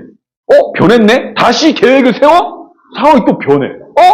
다시 계획 세워? 변해. 그래서 일단, 야, 이렇게 한번 시도해보자. 보세요. 지금 유튜브로 성공한 친구들이 있잖아요. 초기에 계획을 엄청 오랫동안 세워가지고 한 친구들이 아니에요. 대충 이렇게 해서 컨텐츠를 만들어볼까? 올려. 사람들 반응을 봐. 반응이 별로야? 이거 반응이 좋네? 그럼 이쪽으로 좀 발전시켜서 또 해. 반응이 좋아? 댓글 달려. 앵글이 하나라서 좀 지루해. 오케이. 그럼 카메라 하나 더 돼. 이렇게 해갖고 순간순간 시도해보고 변화해가면서 맞춰갔던 사람들이에요.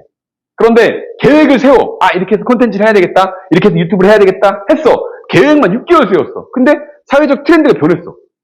그럼 다시 계획을 또 세워. 그래서 계획만 1년 반 동안 세우는 사람이 저예요.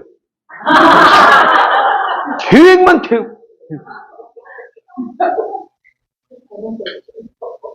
얼마 전에 유튜브 채널에 제 영상을 하나 원래 2개 올렸어요. 2개. 이따 싹 다 광고할 거예요. 다 적어가세요. 자, 중요한 건 뭐예요? 이론보다 실제가 우선하는 거예요. 이론 갖고 맨날, 왜냐면 공공기관에서 일하는 건 다 이론이고 절차고 법칙이고 이런 거잖아요. 계획 세우고 실행한단 말이에요. 근데 계획 세우는 동안 계속 세상은 급변하고 있단 말이에요. 그거를 알아야 된다. 그러니까 정답이 없는 문제에 강해야 된다는 건, 야, 이럴 때는 계획부터 해. 그게 아니고 어떤 상황에서는 계획보다, 이론보다 실제로 먼저 부딪혀봐야지만 할 수 있다는 거죠. 제가 그런 이야기를 해요. 상담을 제가 많이 하는데, 학부모 상담도 하고, 학생 상담도 하고, 제가 대학, 입시학원 내에서 있었고, 여기저기 본 데는 강의는 다 했단 말이에요. 노숙자 강의도 해보고, 별의별 애들 다 해봤는데, 별의별 사람 다 해봤는데, 엄마들이 이제, 그런 얘기들을 하는 거예요.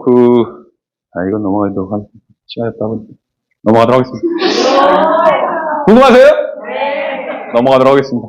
자, 이거 보시면, 이따 해드릴게요. 자, 이거 중요한데요. 크리에이터 코드라고 하는 책인데요. 여기서는 뭘 얘기하냐면요. 유일한 사람이 되려고 한다라고 하는 이야기를 해요. 유일한 사람. 이게 유니크한 사람이에요. 그러니까 대체 불가능한 사람에게는 다른 데서 볼 수 없는 그 사람만의 유일한 뭔가가 있어요. 자, 이걸 만약에 사업하는 사람이라고 쳐요. 내가 카페를 열었어. 카페를 열었으면요. 다른 카페에서는 볼 수 없는 거기에서만 만날 수 있고 맛볼 수 있는 뭔가 대체 불가능한 유일한 무언가가 있어요. 유니크한 뭐가 있어요. 그걸 시그니처 메뉴라고 하죠. 그러니까 예를 들면 강릉에 제가 봄, 여름 넘어갈 때 강릉에 저희 이제 같이 일하시는 청소년 인생학교 선생님들하고 같이 워크숍을 갔는데 거기 무슨 카페에 가서 무슨 옥수수 뭐를 먹어야 된다는 거예요. 그래서 무슨 옥수수 커피 그 커피 아니에요? 옥수수 맛있는 거래. 그래서 왜 여기서 먹냐고. 기다려야 되는데 기다리는 게 딱 질색인데 40분을 거기서 밖에서 갑자기 40분을 기다려가지고 그걸 먹은 거예요. 왜 이걸 40분씩이나 기다리나요? 했더니 물어봤더니 이건 여기만 팔아. 이건 여기만 팔아. 그래서 옛날에는 1등이 되라 그랬어요. 1등이 돼. 하나의 분야에 1등이 돼야 돼. 근데 보세요. 한 분야에 1등이 되면요. 한 분야에 1등을 뛰어넘을 수 있는 인공지능이 나와요. 이세돌이 바둑으로 1등이죠? 바둑이라고 하는 분야에서 알파고가 나왔잖아요. 그러니까 하나의 분야에 1등이면 안 되는 거야. 그럼 유일한 사람이 돼야 돼. 그게 유일한. 그럼 어떻게 유일한 사람이 되느냐? 그 뒤에 나오는데요. 뒤에 나오는데 이 가수 보아입니다. 가수 보아예요. 2002년도에 냈던 노래가 제목이 뭐냐면 넘버원이에요. You still my number one. 1등이 돼야 돼. 이때는 시대적 흐름이 그거야. 승자 독식 사회라고. 근데 10년 만에 철들었어요. 보아가. 그러니까 10년 만에 낸 노래가 뭐냐면요. Only one이에요. 하나예요. 유일한 거. 1등이 아니야. 유일한 거야. 여러분들이 1등이 되려고 하잖아요? 안 돼요. 예를 들면 이 리더십 프로그램이니까 우리 구성원 중에서 저 사람이 밀고 나가는 건 최고야! 해서 그 사람 밀어줬는데 다음에 더 잘 미는 사람이 나왔어. 이 사람은 그냥 불도저야. 막 밀어. 그럼 아까 그 사람은 대체되죠? 대체돼요. 하나의 분야에 하나의 능력에 1등이 되라고 하는 거는 이제 더 이상 효용이 없어요. 다양한 분야를 융합할 수 있어야 된단 말이에요. 자, 이런 맥락에서 이야기를 드리는데요. 그러려면 뭐가 있어야 되냐면 기시감과 미시감을 구분하셔야 돼요. 기시감은 이미 본 느낌이죠. 대사비라고 해요. 이거 내가 본 것 같은데? 라고 하는 느낌이고, 미시감은 뭐냐면 아직 못 본 것 같은데? 이런 거예요. 그럼 뭘 얘기하냐면 정답이 없는 문제에 강한 사람들은 오리지널스에 의하면 뭐라고 얘기하냐면 기시감이 아니라 미시감을 경험해야 된다.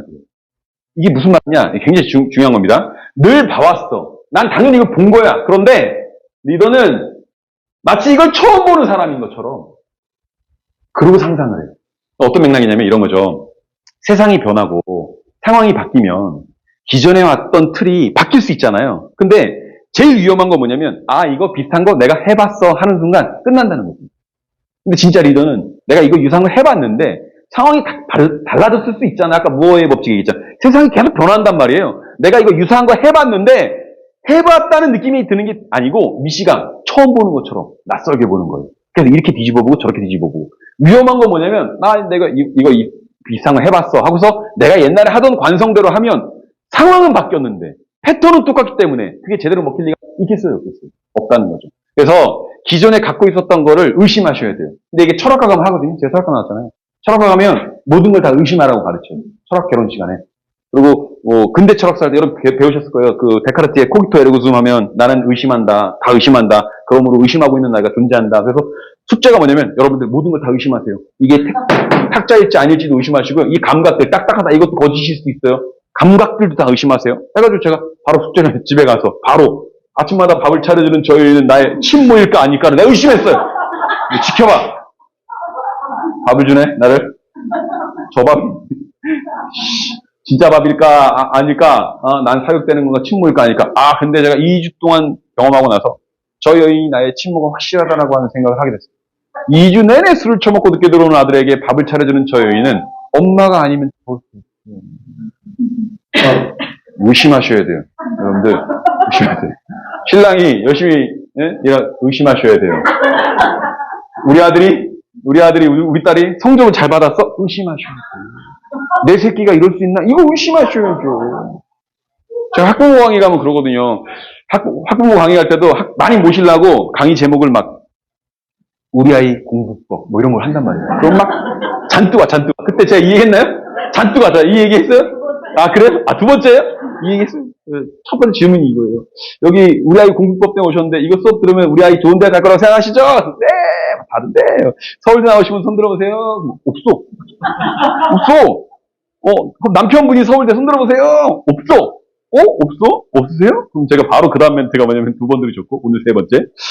엄마가 서울대가 아니고 아빠가 서울대가 아닌데 자식이 서울대를 가는 건 불가능합니다. 그 뒤에 한마디 덧붙여요. 친자식이 맞다면. 근데 다들 와 있어. 막 우리 서울대 가야 된대. 말도 안 되는 소리지. 그걸 의심하라고요. 그거를. 낯설게 해보는 게 굉장히 중요합니다. 너 해봤어? 이거는 아까 시도해봤다라고 하는 맥락이니까 한번 트라이 해봐라고 하는 의미에서 굉장히 좋은 거예요. 그런데 내가 해봐서 하는데 이건 안 된다는 거죠. 자, 너 그거 해봤어? 해보고 나서 얘기하는 거야? 이거는 각광받아야 되고 주목받아야 돼요. 일단 시도해봐야 된다고. 이름보다 실제가 더 중요하다고. 그런데 내가 해봐서 하는데 라고 하는 순간 이미 시대적 흐름이 변했다라고 하는 걸 망각할 수 있다. 이를 그르칠 수 있다. 그래서 매번 낯설게 봐야 하고 의심해야 된다. 그걸 꼭 기억하셔야 돼요. 그 다음에 이거는 뭐 트렌드인데요. 리더는 트렌드를 만드는 사람이에요. 프레임을 짜는 사람이 있고요. 프레임에 낚이는 사람들이 있어요. 제가 원래 오늘 강의에 준비했던 여러분들 페이퍼에는 그 내용이 담겨 있어요. 노노의 정명이 있어요. 이름을 바로잡겠다. 거기서 나오는 게 이거거든요. 프레임을 어떻게 짜느냐에 따라서 그 프레임에 갇힐 수도 있고 그 프레임에서 벗어날 수도 있어요. 예를 들면 이번 총선은 과거와 미래 사이에 분수령이 되는 선거다. 과거로 회귀할 것이냐, 미래로 향할 것이냐를 묻는 선거입니다. 라고 누가 프레임을 딱 짜. 그럼 그 프레임 때문에 사람들은 내가 이리 찍으면 과거 가는 것 같고 이리 찍으면 미래 가는 것 같아. 근데 또 다른 사람이 다르게 프레임을 짜.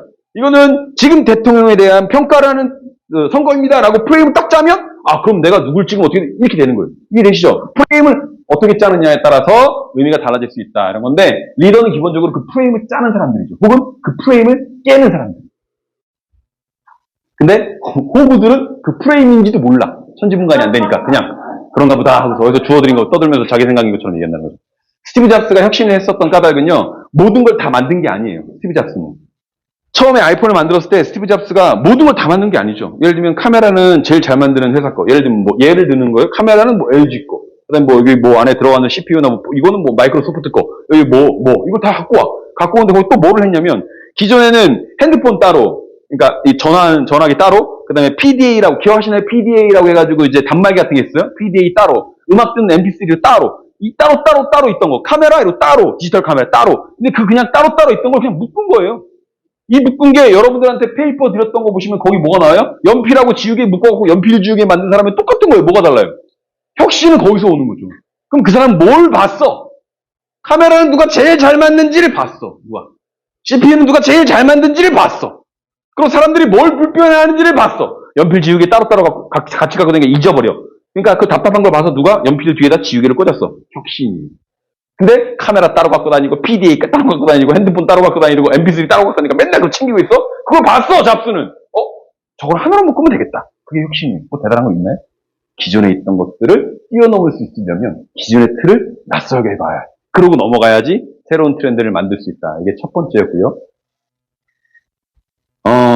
정답이 없는 물음에 강해야 된다는 거는 우리가 사회를 살아가면서도 충분히 이해할 수 있는데요. 요 한마디만 더 드리고 갈게요.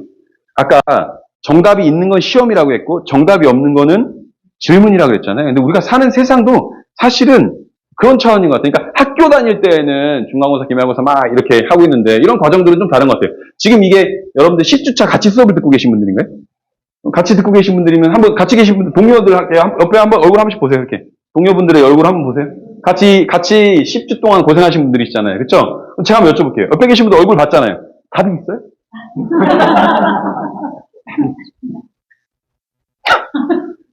한 두세 분은 모두 써. 내가 웃으면 얘 서운하게 할 것 같아, 진짜. 답이 없어요. 답이 없는 물음을 찾으실 줄 알아야 되는 거예요. 어떻게 하면 자체분권의 좋은 강사가 될 것인가? 답이 있겠어요? 자, 두 번째, 자기 삶의 주인이 될 것. 읽어볼까요? 자기 삶의 주인이 될 것. 자기 삶의 주인이 되는 게 굉장히 중요합니다. 이게 이 맥락에서 뭐가 나왔냐면요. 아까 처음에 나왔던 불복종에 대해서 나인에서 똑같이 얘기하고 있어요. 문제 해결처럼 중요한 영역에서 불복종은 종종 순종보다 더 큰 이익을 가져온다. 그러니까 하라는 대로 했던 사람하고 하라는 대로 하다가 이건 좀 아닌 것 같은데 해가지고 내가 뭘 좀 바꿨어. 그랬더니 결과적으로 불복종한 사람들이 훨씬 더 경제적 이익을 가져오더라. 이게 현실이더라. 예전에는 도제시기로, 그러니까 어떤 사람이 하나의 장인이 있어. 그럼 그 사람의 기술을 내가 그대로 습득을 했어. 그대로 순종을 했단 말이에요. 그걸 그대로 했어? 그럼 그 시절에는 그게 맞았어. 특히 농업사회에서 농업 이런 구절이 나와요. 부모님의 삶의 방식을 3년간 고치지 아니하면 효라고 할 만하다. 왜 공자가 강조했냐면 농업사회잖아요. 그러니까 부모님의 삶의 방식을 3년간 고치지 않는다는 얘기는 부모님이 농사졌어. 그걸 내가 이제 물려받았어? 그럼 부모님이 평소에 어떻게 했는지를 잘 기억해뒀다가 했던 대로 그대로 해야 농사를 안 그르칠 수 있죠. 지 맘대로 안 된다는 거야. 그게 기본적으로 농업사회에서 나왔던 얘기들이에요. 그때는 순종했어야 되지. 근데 지금 아까 얘기했죠. 무호의 법칙. 세상의 변화 속도를 우리가 쫓아갈 수 없을 정도로 달라지는데 그러면 어쩌면 불복종이 순종보다 더 큰 이익을 가져올 수 있다. 이 맥락을 기억하실 필요가 있어요. 그래서 제약으로부터의 자유가 필요하다. 우리가 어떤 제약에 걸려 있는지를 확인하고 그 제약을 어떻게 하면 넘어설 수 있는지를 찾아보자. 그게 조례냐 아니면 법을 바꾸는 거냐. 내가 이거 가지고 어디 가서 피켓을 들어야 되냐 아니면 캠페인을 해야 되는 거냐. 방법이 달라질 수 있다는 거죠. 복종을 안 한다. 근데 이 복종하지 않는다는 개념이 그냥 엄마가 시키니까 안 해. 누가 시키니까 안 해. 그게 아니고 계획이 있다는 거예요. 자기 나름대로는. 기존의 규칙들을 깨고 그걸 뛰어넘을 수 있는 뭐를 제시해야 되겠어요? 대안을 제시해야죠.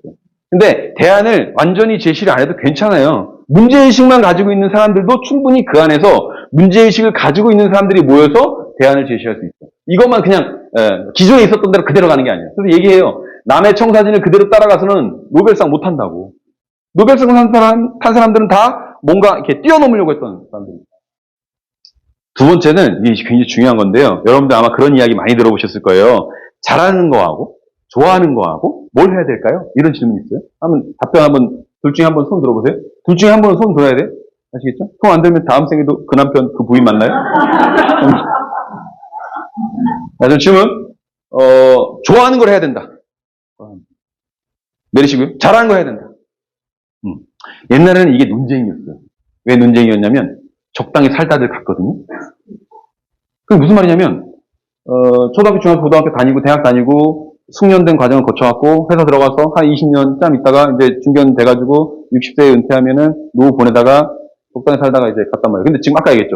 평균 수명이 늘어나면 여러분들 다 100세 이상 살 건데 그러면 하나 가지고 평생 살 수 있는 구조적으로 안 돼요. 저 선생님 이제 세상 떠나면 60년 남았단 말이에요. 학부모 강의할 때 학부모들이 제일 멘탈이 나가는 게 뭐냐면 우리의 꿈은 없어요라고 답답해 하는데 본인 꿈 없는 걸 생각 못해요. 우리 애는 앞으로 100년 살아야 되잖아요. 선생님 어떻게 해요? 어머님은 70년 살아야 되는데요. 어머나. 다들 낯설게 해보기가 안 되는 거지. 응? 이 맥락이에요. 그러면 좋아하는 것과 잘하는 것 중에서 뭘 해야 되냐라고 하는 질문에 요즘 이 학자들은 대부분 어디로 의견이 모아지냐면 좋아하는 걸 하라고 해요. 좋아하는 걸 하라고 해요. 보세요. 가장 중요한 교훈은 이들이 우수성을 추구하면서 결과로 충족감을 얻게 됐다는 점이 아니다. 충족감을 추구하면서 그 결과로 우수한 경지에 이르렀다. 이게 무슨 말이냐면 잘하는 걸 해가지고 만족감을 얻게 되는 게 아니고 만족감을 얻는 걸 해갖고 우수한 경지에 이르렀다. 그 맥락이에요. 그러면 잘하는 것과 좋아하는 것 두 개가 이게 복합적으로 들어가 있죠. 그럼 이거를 제가 표로 한번 만들어 볼게요. 이렇게 되는데 보세요. 어떤 일을 하면서 만족감을 얻잖아요. 그러면 그걸 계속하게 돼요. 이게 중요해요. 지속 가능성. 그러니까 여러분들이 처음에 제가 Y하고 하우에 대한 비유를 했잖아요. 자치분권 왜 필요하지? 자치분권이 왜 해야 되는데? 라고 하는 근본적인 물음에 대한 대답이 없으면 그냥 열심히만 하다가 끝날 수 있다는 거죠. 근데 저게 분명히 섰어? 그거에 대한 생각이 들어? 뭐 할 거야? 그럼 즐거워질 수 있어. 이유를 알면 즐거워진다 그랬죠? 즐거워, 만족해. 그러면 오래 할 수 있어요. 오래 하다 보면 언젠가 뭐가 돼요? 성과를 낸다고요. 성과를 내면 주위에서 뭐라고 얘기하냐면요. 야, 너 대단하다. 너 그거 기본교육 받고 이렇게 하더니 진짜 강의도 하는구나. 진짜 대단하다. 이런 식으로 인정을 받아요.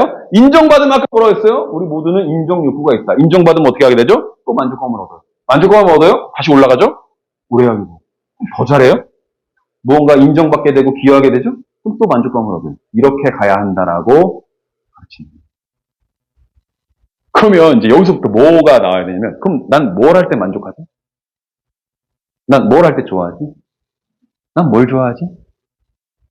뭘 잘하지? 이걸 알아야 할 거 아니에요. 내가 뭘 좋아하는지를 알아야 할 거 아니에요.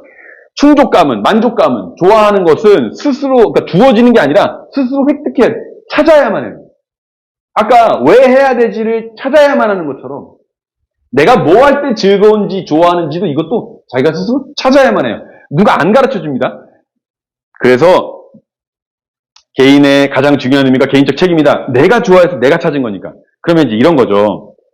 자, 정리하면 이런 거예요. 대체 불가능한 사람이 돼야 돼. 정답이 없는 문제에 강해야지. 그런데 그 맥락에서 이어지는 게 뭐냐면은 좋아하는 걸 해야 돼. 그래야 오래 할 수 있거든. 이게 지속 가능성이야. 그럼 난 뭘 좋아하지? 여기서 막혀요. 뭘 좋아하지? 잘 보세요. 제가 여러분들한테 사고 실험 한번 해볼게요. 끝나고 여기 불광동에 뷔페 비싼 거 뭐 있어요? 있어요? 이따 치고 한 15만 원짜리가 있어. 1인당. 제가 미쳐가지고 끝나고 싹 다 제가 데리고 모시고 여기 뷔페 가요? 자, 여러분들 모시고 갈 거예요. 자, 상상. 입맛 다시지 마시고. 상상. 입맛 다시면 그래? 이거 아니.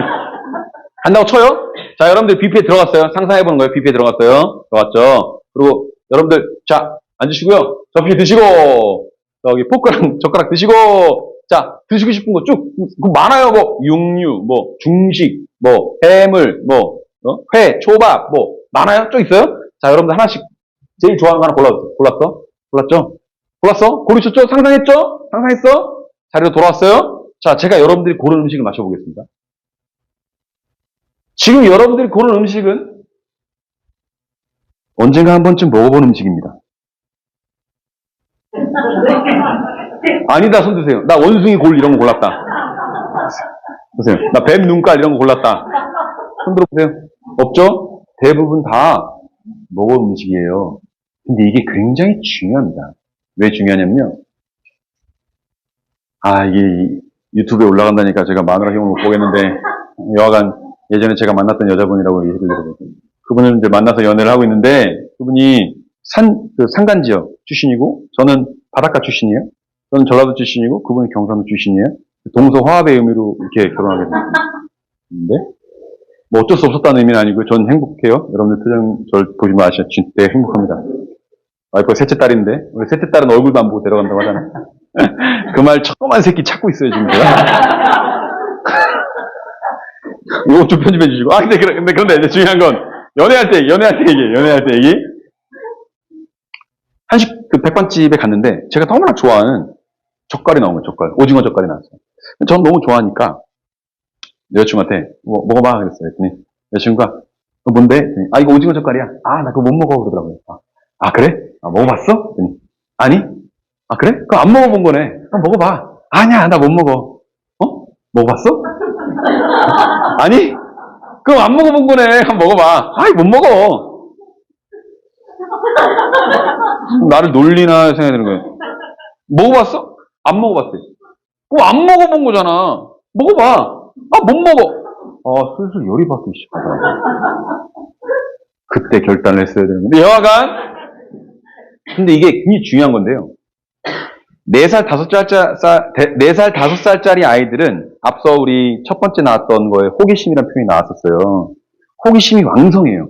그래서 얘네들은 모든 걸 매사에 물어요. 엄마 저게 뭐야? 비야. 저게 물 왜 떨어져?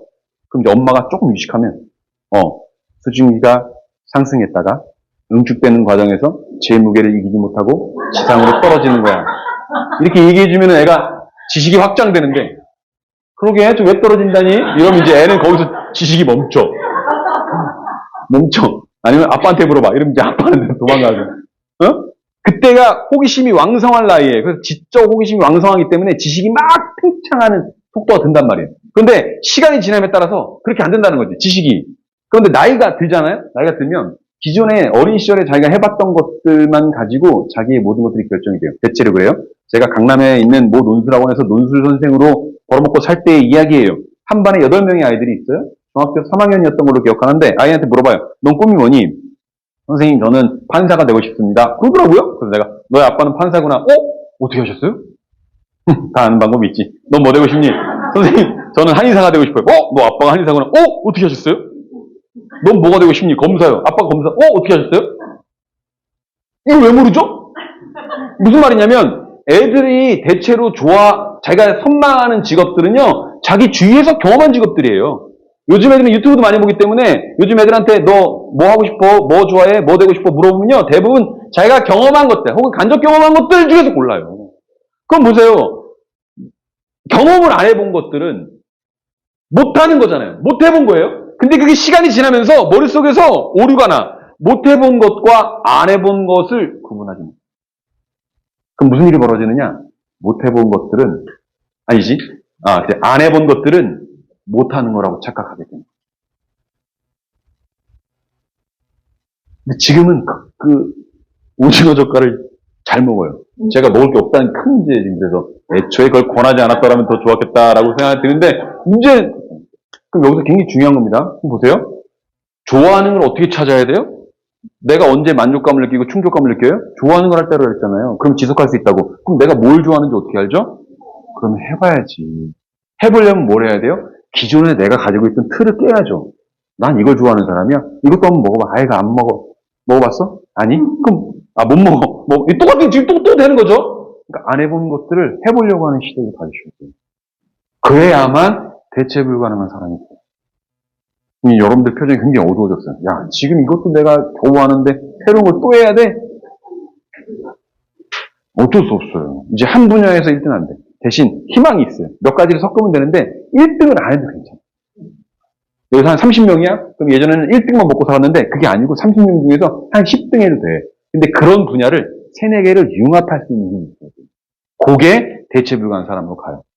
자, 그러면 이런 맥락에서 가는 거예요. 이것도 다 마찬가지예요. 자신의 미시적 동기를 깨닫고 자신의 선택을 분간하고 자신의 전략을 알기. 저 자치의 자자가 저거잖아요. 그러니까 내가 가지고 있는 관심사, 내가 가지고 있는 능력, 내가 가지고 있는 자산, 내가 가지고 있는 네트워크, 내가 가지고 있는 지적 능력, 내가 가지고 있는 지혜, 내가 가지고 있는 호기심, 이 모든 것들을 총동원해서 무언가를 해야 되는데 그러려면 스스로와의 대화가 좀 돼야 된다는 거죠. 내가 도대체 뭘 좋아하는지 정도는 알고 있어야 돼요. 근데 이제 애들 제가 강의할 때 안타까운 건 애들은 해본 것만 할 줄 안다고 생각해서 새로운 것들을 전혀 시도해보지 않아요. 그런데 어른들도 대부분 먹는 것만 먹잖아요. 이미 여러분들 보니까 연배가 짜장과 짬뽕에서 이제 더 이상 고민 안 하는 세대가 된 것 같아요. 맨날 먹는. 그때가 참 좋았어요. 짜장과 짬뽕 사이에서 고민했던 그 시절이. 지금은 고민이 없어요. 그런 거예요. 자, 그렇게 했을 때 자기 자신을 잘 알기 때문에 내가 뭘 좋아하는지 알고 그런 맥락 속에서 자부심과 자존감을 얻는다. 진정한 자아를 얻는다. 그러니 스스로와 대화할 수 있는 시간을 가져야 된다. 그럼 자, 여러분들한테 그러면 스스로와 대화할 수 있는 시간은 도대체 어떻게 가져야 되느냐? 이 문제에 봉착을 해요. 그렇죠? 그럼 제가 여러분들한테 미션을 드릴게요. 눈 한번 감아보실게요. 눈 한번 감아보세요. 눈 뜨신 분들은 다음 생에도 그 얼굴 태어납니다. 눈 한번 감아보세요. 감아보세요.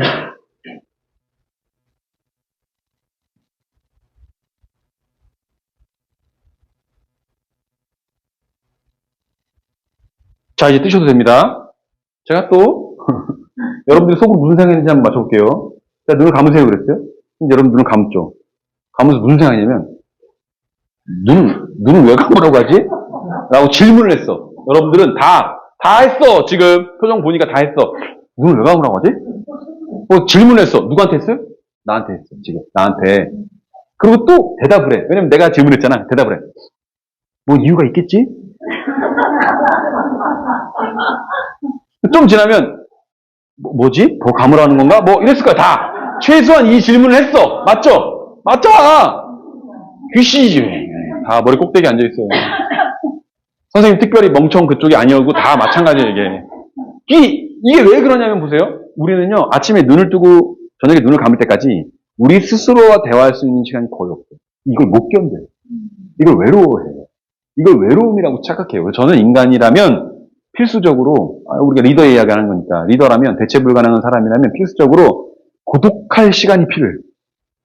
근데 우리는 그걸 못 견뎌. 그러니까 똥 싸면서도 유튜브를 보고 있는 거야. 잠이 들 때까지 보고 있어. 이가 흔들린다고. 맞아가지고. 그러니까 고요한 상태에서 멍 때리는 것도 괜찮아요. 아무 매체가 없어. 듣지도 않고 누구랑 대화도 하지도 않고 보지도 않아. 그 상황에서 눈을 감고 내가 가만히 있어서 스스로 한번 예컨대 주제가 자치분권이면 자치분권은 뭐지? 혹은 내가 하고 있는 사업은 어떻게 해야 되는 거지? 어떻게 하기 전에 왜를 생각해 보라 그랬는데 난 지금 이걸 왜 하고 있는 거지? 내가 우리 마누라하고 애새끼를 내가 왜 먹여 살리고 있는 거지? 그때 내가 왜 결혼을 그것도 좋다는 얘기예요. 그러니까 핵심은 뭐냐면 스스로 자기의 삶을 성찰하고 고찰할 수 있는 시간이 필요해. 그래야 자기와의 대화를 할 수 있죠. 근데 우리는 이걸 못 견뎌 한다는 게 그걸 외로움이라고 느껴. 그러니까 혼자 밥 먹을 때도 앞에 뭐 신문 보고 있거나 유튜브 보고 있거나 그렇다는 거죠. 그럼 가만히 보세요. 여러분들 지금 눈 감고 한 3, 4초 동안 여러분들 스스로 세 가지의 질문을 던지고 답을 했잖아요. 근데 문제는 가만히 보면 우리가 하루 종일 우리 스스로와 대화할 수 있는 시간이 채 1분도 안 된다. 끼케야 이런 거죠. 화장실 갔는데 휴지 어디 갔지? 혼자서 휴지 어디 갔지? 쓰면 채워놓으라고 하는데 이 정도 그런 거 말고 스스로에 대한 대화. 그게 없다. 세 번째 중요합니다. 더불어 살아갈 것. 읽어보세요. 더불어 살아갈 것. 이거는 혼자서 살 수 없다는 이야기예요. 같이 살아야 된다는 얘기예요. 이게 굉장히 중요한데 이 맥락을 아셔야 아까 선생님이 고민했던 그 지점이 해결이 돼요. 선생님이 깃발을 딱 들고 나갔을 때 깃발 딱 들고 이렇게 합시다 하면서 뒤를 딱 봤는데 아무도 없어? 그럼 이걸 주목하셔야 돼요. 이거를 맞죠? 깃발 딱 들고 나왔는데 막 우르르 나와. 그러면 이거 안 드셔도 되는데 깃발 들고 왔는데 남아있어. 그럼 뭐가 좀 더불어 살아가는 거 보세요. 사람과 인간을 구분해야 됩니다. 사람하고 인간은 어떻게 다를까요, 선생님? 응? 사람하고 인간, 선생님, 총명하신 선생님께서 한번 대답을 주시죠. 네? 사람과 인간 어떻게 다를까요? 이거를 초등학생들한테 물어보면 뭐라고 하냐면 글자가 다르다고요. 글자가 달라요. 맞는 말이죠? 여러분들 그 정도 나도 대답할 수 있다고 했는데 여러분들 그 틀을 못 깨는 거지. 내가 틀리면 어쩌지? 틀리면 어떻습니까? 아까 보셨잖아요. 답이 없는데. 상관없다는 얘기죠. 사람과 인간은 일단 글자가 다르죠. 그런데 앞에 있는 이거는 한글이고 뒤에 있는 건 한자어예요. 그럼 이제 구분이 쉬워지죠. 이건 사람이고요. 이건 인간입니다. 그럼 이제 좀 차이가 보이시죠? 그죠? 보세요. 선생님 성함이 어떻게 되죠? 아롬 선생님. 아록? 만화 저기 캐릭터인 아우 선생님 성함이? 이성민 선생님이시고 선생님 성함이? 수진 선생님. 오케이. 자, 여기서 할게요. 여기 잘 보니까. 여기 선생님 사람이에요? 그렇게 추정이 돼요, 지금. 그렇게 미로 짐작이 되잖아요, 지금. 맞죠? 물론 한두 분은 표정이, 아니야, 나는 그렇게까지는 생각 안 해봐서, 이렇게 추정이 돼요. 자, 사람으로 추정이 돼요? 여기 우리 아롱님도 사람으로 추정이 되죠. 선생님 때보다는 요 선생님 때 동의를 금방 했어요. 요거는 같이 판단이 들어간 것 같은데, 싸움은 이따가 같이 하시고요. 중요한 거는 사람하고 인간인데, 뭐냐면, 여기 선생님도 사람이에요. 여기 선생님도 사람이에요. 사람이에요. 인간은 뭐냐면요. 이 간자가 중요한데요. 간자, 이게 사이간자죠. 이게 문문자 안에 이게 날일자 있는 거잖아요. 문틈으로 햇빛이 살짝 들어오는 거예요. 틈 사이로. 그걸 사이라고 하죠. 그래서 이게 날일이 아니라 달월이어도 사이간자예요. 틈으로. 달빛이 들어오는. 근데 이제 밤에 달빛이 들어올 때는 한가하다 해서 그 한가하다는 뜻이 있는 거고, 이거 날일자는 틈이에요. 틈? 그럼 보세요. 인간은 뭐냐면요. 이거 사람이에요. 사람이에요. 인간은 어디냐면, 사람하고 사람 사이. 여기가 인간이에요. 여기. 여보, 보이세요? 보인다고요? 여기 지금 뭐가 보인다고요? 제가 가끔, 이럴 때 너 너무 무서운데, 잠깐만요. 이게 소름 돋는다니까. 이게, 보세요. 사람이고, 인간은 어디냐면 사람과 사람 사이 여기라니까, 여기 뭐 보이냐고요? 안 보이잖아요. 진짜 보이셔서 보인다고요? 일단 소름 돋는데, 비어있잖아요. 그래서 우리가 비어있을 공을 써서 공간이라고 해요. 사람과 사람 사이가 두 사람일 때는 비어있어요. 그래서 공간이라고 해요. 지금 제가 사람과 인간을 구분하는 이 방법은 대한민국에서 저만 얘기합니다. 제가 대학원 다닐 때 한나아렌트 전공하신 교수님 앞에서 사람과 인간은 이렇게 다르다. 동아시아적 관점에서는 이렇게 다르다. 그래서 사람과 사람 사이에 또 다른 사람이 섰을 때 이 사람은 비로소 사람과 사람 사이에 선 인간이 된다. 그래서 세 사람이 모인 상태부터 인간이라고 하는 것이 형체를 가질 수 있다라고 하는 이야기를 했더니 기가 막히다고. 대학원 시절에 와 자네 그 기가 막힌 논문으로 한 편 써보라고. 근데 아직도 못 쓰고 있어요. 왜냐면 이게 세 줄이면 끝나. 세 줄. 세 줄이면 끝나요. 사람으로 추정이 돼요. 사람으로 추정이 돼요. 인간이죠. 보이세요? 안 보이시죠? 그건 공간이에요. 이게 세 줄이면 끝나. 이거 무슨 논문을 써. 근데 핵심은 사람과 인간을 지금 대한민국 이렇게 저만 구분하는 건데 중요한 거예요. 사람이 혼자 있을 때는 사람이에요. 인간은 없어요. 두 명 있을 때는 사람과 사람이 있는데 공간만 이렇게 비어있어요. 그런데 사람과 사람 사이에 또 다른 사람이 서면 저는 중요합니다. 사람에서 인간으로 거듭났어요. 도토진수가 나오잖아요. 하는 소리가 나잖아요. 그런데 이게 중요한 게 뭐냐면 논어에 이런 구절이 있어요. 들어보셨을 거예요? 세 사람이 길을 가. 그럼 반드시 너의 스승 삼을 만한 사람이 있어. 한 사람은 너보다 잘났을 거야? 보고 배워. 한 사람은 너보다 좀 모자랄 거야. 그것도 배울 수 있어. 뭘 배울 수 있어? 난 저렇게 하면 안 되겠네를 보고 배워요. 그걸 반면교사라고 해요. 그러면 세 사람이 길을 가? 한 사람은 너보다 잘났어? 한 사람은 너보다 못났어? 그럼 나머지 한 사람이 누구겠어요? 송나라 시대 주인이 뭐라고 했냐면 그거 너라고 했어요. 그러니까 우리는 자꾸 서구식 세계관에 빠져가지고 세 사람이 길을 가고 있어? 그럼 나랑은 다른 사람이라고 생각을 해. 세 사람이 길을 가고 있네. 한 놈은 잘난 놈이고 한 놈은 못난 놈이네. 한데 그 한 사람이 누군지 모르잖아. 마치 동떨어진 거라고 생각해요. 근데 동아시아적 세계관은 구분이 없어요. 동아시아적 세계관에서는 자연보호라고 하는 말은 없어요. 왜? 우리는 자연을 보호할 자격이 없어요. 왜냐면 우리는 자연을 벗어나 본 적이 없어요. 혹시 지구 밖으로 갔다 오신 분 있어요? 없어. 지구를 살리자. 이게 웃긴 말이에요, 이게. 내가 포함되어 있는데. 그렇잖아요. 그러니까 그런 맥락 속에서 이걸 봐야 된다는 거예요. 그러면 사람에서 인간으로 거듭난다라고 했을 때 세 사람이 길을 가면 한 사람은 너보다 잘났어? 보고 배워야지. 한 사람은 너보다 못났어? 그렇게 하면 안 되겠네? 나머지 한 사람이 누구예요? 나라는 거지. 그러면 사람에서 인간으로 거듭난다는 건 뭐냐면 이렇게 섰을 때 이분이 나보다 나은 게 있고 그 점에서는 이분은 나보다 좀 처져. 기준에 따라서 1, 2, 3등이 정해진다고요. 그럼 얼핏 볼까요? 여기 우리 선생님, 여기 선생님 이렇게 셋이 있어요? 그럼 이렇게 셋이 모이면, 외모로 치면 저는 3등은 아니잖아요. 어디 봐도 선생님 박수 치시는데. 이렇게 서서 제가 인간이 되는데, 여기도 저는 3등은 확실히 아니에요. 이런 다시 있는데, 확실히 아니에요. 그쵸? 그렇잖아요. 그렇잖아요. 이분 지금 두 분 눈싸움 하고 있어요. 너야. 나 아니야, 너야. 이렇게 나오겠는데. 그러면 예컨대, 이해심으로 하면 어떨까? 이해심. 기준이 이해심이야. 그러면, 선생님 1등이고, 너 2등이고, 화를 못 참아 성미가 불같아, 저 1등이고, 여기 2등이고, 여기 3등이 있죠. 그럼 보세요. 그게 지적 수준도 될 수 있고요, 체력도 될 수 있고요, 유머 감각도 될 수 있고요, 참을성도 될 수 있어요.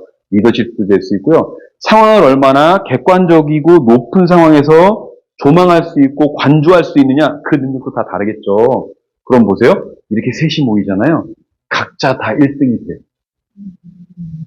그렇죠. 사람에서 인간으로 거듭나라라고 하는 건 뭐냐면요. 사람이라고 하는 건 단독자예요. 혼자 있는 거죠. 옛날에는 1등을 뽑는 성적 위주의, 입시 위주의 사회, 입시뿐만 아니지, 승자 독식 사회에서 1등이 최고야! 라고 했을 시절에는 1등은 사람이에요. 나머지는 다 떨거지지. 내가 밟고 일어서야 되니까. 난 우뚝 서야 돼. 1등은 한 명이니까. 그런데, 사람에서 인간으로 거듭나잖아요. 그러면 이렇게 셋이 모이면 셋 다 1등이에요. 근데 요즘에 학교 분위기가 그렇게 가죠. 상 다 주잖아요. 공부를 못하면 무슨 웃음상, 우리 애가 웃음상 좋다고요. 우리 애가 웃음상을 탔어. 좋아해. 집에서 웃음만 있어요. 우리는 공부로 상 타고, 봉사상, 맨 봉사만 해. 근데 왜 그렇게 얘기하냐? 각자의 성향이 다른 거예요. 그럼 이게 왜 중요하냐면요. 사람에서 인간으로 거듭나서 사람과 사람 사이에 서면요. 사람은 이제 인간이 되는 거고, 인간은 세 사람이 모이면 사회를 이루기 때문에 사회적 동물이 되는 거죠. 이렇게 되면 성적 위주의 사회에서는 이 모든 사람들 가운데 1등 한 사람만 중요하고 나머지는 다 떨거지였는데 내가 1등이 되기 위해서 나머지는 다 내 밑에 깔아줬어야 되는데 사람에서 인간으로 거듭난다라고 하는 것은 서로가 서로에게 인간이 되기 위한 조건으로서 필요한 존재가 돼요. 그러니까 잉여인간이 없어. 서로가 다 서로에게 필요한 인간이 되는 거예요. 이렇게 모이면.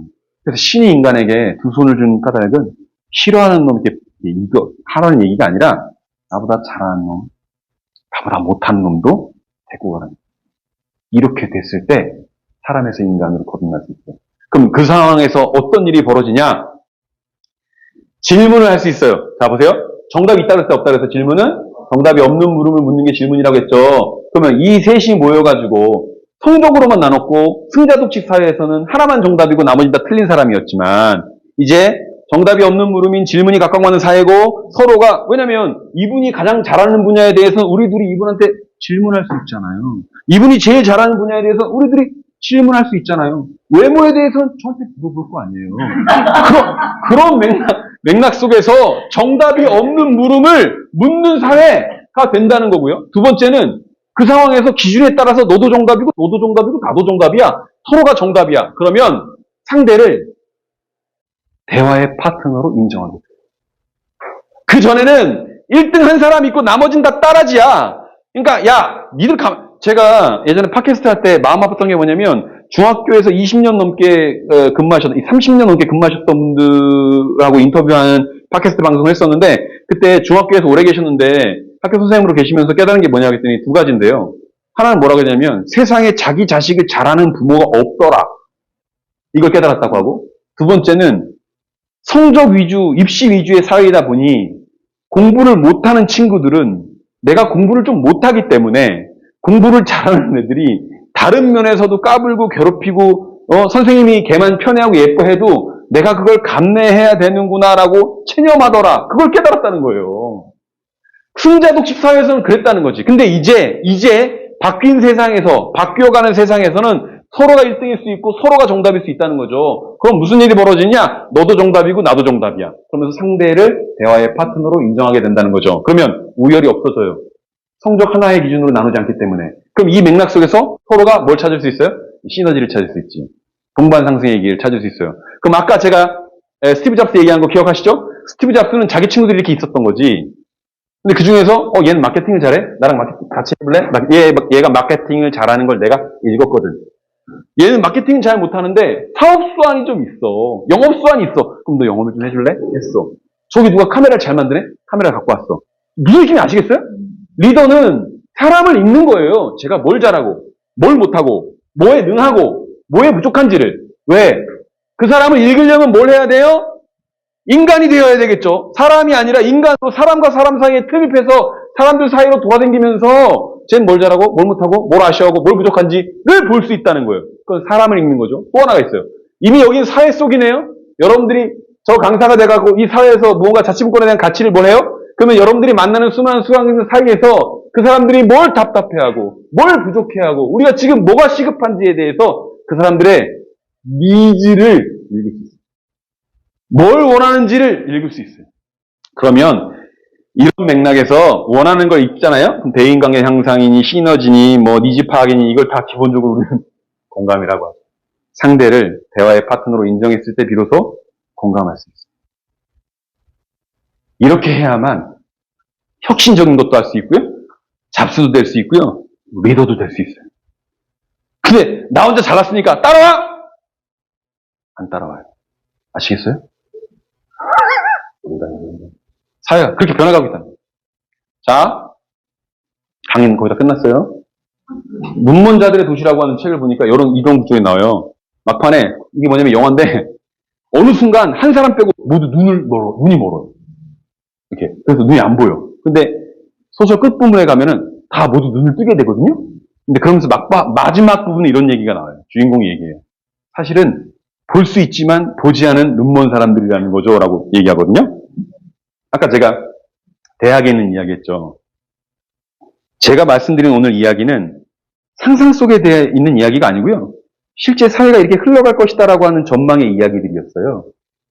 저는 여러분들한테 앞으로 이렇게 변해간다고 하던데요? 제 의견을 이야기한 것들이 아니고 사회 변화를 공부하고 연구하는 사람들이 냈던 책들을 통해서 앞으로 이렇게 변할 것이다를 전망했어요. 그럼 보세요.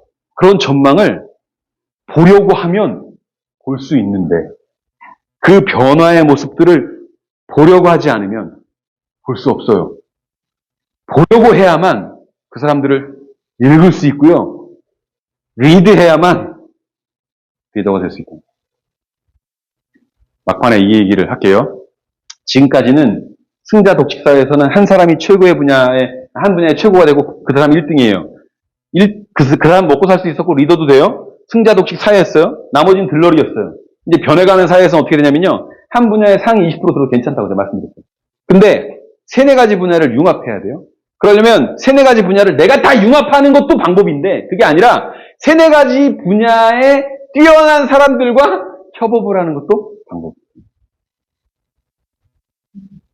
혁신했었던 기업가들이 다 이런 방법을 썼어요. 지가 다 잘하는 게 아니에요. 상대의 잘하는 걸 인정해줘야지 그 사람 카메라를 갖다 쓸 거 아닙니까? 근데 우리는 내가 1등이라고 생각하면 나머지는 다 싫어. 남을 인정하는 거 잘 못해.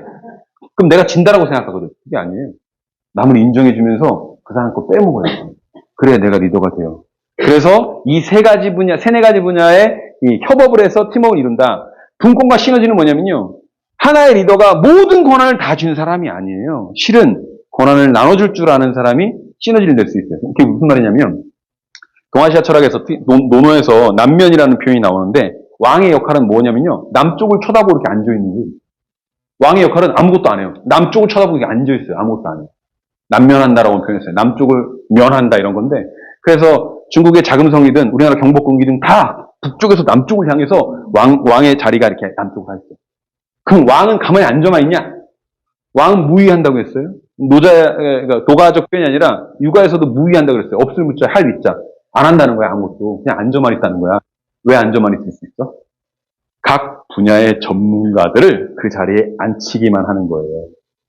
그래서 자기는 아무것도 하지 않아도, 일부러 뭔가를 하려고 나서지 않아도 나라가 잘 돌아가게 되는 거예요. 그러면 리더는, 왕은 아무것도 안 하는 사람이라고 보이지만 실제로는 아무것도 안 하는 게 아니라 가장 잘 할 수 있는 사람들을 리드할 수 있는 사람이에요. 그리고 그 사람을 거기에 앉히고 그 사람에게 권한을 주면 나는 실은 아무것도 안 하지만 강력한 국가를 만들 수 있고 그 국가는 시너지를 얻는다는 거예요. 이 맥락에서 제가 분권과 시너지를 얘기하는 거예요. 힘을 쪼갤 줄 알아야 그 쪼개는 힘 속에서 시너지를 낼 수 있다는 거죠. 잡스가 혼자 다 하려고 했으면 그게 안 된다니까요. 모을 수 있었다. 상대를 모을 수 있었다는 건 상대의 장점을 인정할 수 있었다. 내가 자존심 상하더라도 이건 네가 더 잘하니까 우리 같이 해다오. 그러면서 애플이 성장하면서 결국에는 자기들이 다 다시 만들었죠. 처음에는 어깨 숙이고 대가리 숙이고 들어가야 돼요. 그래야지만 배울 수 있잖아요. 그런 맥락이다. 고등학교 1학년 학생이 저한테 질문한 게 있어요. 이제 1, 2분이면 끝나요, 여러분들. 어떤 학생이 저한테 이렇게 질문했어요. 이런 세상이 될 거야 라고 제가 이야기를 했더니 선생님 제가 진로에 대한 고민이 있는데요. 저는 하고 싶은 게 두 가지예요. 하나는 조향사, 향수 만드는 거고요. 하나는 작곡가예요. 어떻게 하면 좋을까요? 삼척에 있는 모학생이 저한테 질문했어요. 그래서 제가 그걸 듣자마자 너는 짱이다. 너는 대체 불가능한 사람이 될 거야. 넌 나중에 돈 많이 벌 거야. 그러면 꼭 나를 기억해 줬다가 맛있는 걸 사줘? 약속? 했어요. 약속했어요. 제가 그 학생한테 얘기했어요. 너는 대체 불가능한 사람이 될 거야. 왜냐면 잘 봐봐. 첫 번째, 너는 작곡 능력을 김영석이나 무슨 대단한 사람만큼 안 해도 돼. 이제 이미 AI 작곡가도 나왔어. 대한민국 1% 작곡가가 안 돼도 괜찮아. 한 상위 15%, 20%라도 괜찮아. 괜찮아? 그 능력 있지. 그럼 그 능력은 누군가의 청각을 사로잡을 거야.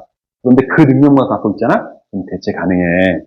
대체 불가능하려면 너는 조향사가 되고 싶다며. 그럼 너는 1등 안 해도 괜찮아. 전 세계에서 누구나 가장 좋아하는 향수 괜찮아. 꽃상추 향수 아니야. 괜찮아. 고수로 향수 만들어. 괜찮아. 대체 불가능하거든. 그래서 얘는 향수를 만드는 조향 능력도 상위 1%가 아니라 20%가 해도 괜찮다고 그랬어요. 그런데 이 두 가지를 하잖아요. 그러면 청각과 후각을 자극할 수 있죠. 여러분들 요즘 애들 앨범을 왜 사는지 아세요? 음악 들으려고 사는 게 아니에요. 그거 다 유튜브 들어가보면 뭐 mp3 다 스트리밍으로 들을 수 있어요. 그럼 애들 그거 왜 사느냐? 굿즈 때문에 사요. 그 앨범을 사야지만 나오는 포토카드를 산단 말이에요. 포토카드. 지금 그 포토카드가 더 비싸게 팔려요. 왜? CD는 의미가 없어. 음악은 들을 수 있거든. 그러니까 얘네들은 어떻게 하냐면 멤버별로 앨범을 따로 만들잖아요. 그러니까 앨범을 멤버별로 사. 그러다가 이제 애들이 어디까지 갔냐면 멤버 얼굴을 몰라. 랜덤이야. 그걸 팔아. 그러면 멤버가 8명인데 8개를 옛날에 8개 샀는데 지금은 8개를 깠어? 하나가 안 나와. 미쳐. 또 사. 또 사. 이렇게 되고 있어요. 이미 트렌드가. 그럼 보세요. 앨범조차 이제 음악을 들으려고 사는 게 아니에요. 그래서 제가 이 친구한테 너는 요 두 가지 능력만으로는 조금 부족하니까 컬러를 활용할 수 있는 미술 공부를 해라. 그랬더니 선생님 좀 미술은 관심 없는데요? 아니야. 너 삼척의 도서관에 가서 컬러, 색깔과 관련된 책을 3권만 골라. 그 3권을 2번씩만 읽어봐. 그러면 너는 컬러 분야에 있어서 대한민국에서 상위 10%, 20%에 들걸? 여기 컬러 관련된 책 읽어보시면 손 들어보세요. 없잖아요. 미술 치료 관련된 색깔. 그러면 뭐 하냐면 얘가 컬러된 걸 봐. 그럼 뭘 배울 수 있냐면 빨간색이 우리에게 주는 느낌. 따뜻함, 기운, 주황색이 주는 기 이런 거. 파란 거, 청량, 이런 거 있어. 그럼 그거 책 3권만 읽으면 돼. 그리고 무슨 책에서 봤네 이렇게 해서 야구리 털면은 대단하다 할 거 아니에요. 그럼 보세요. 요 3가지의 능력을 가지고 있어.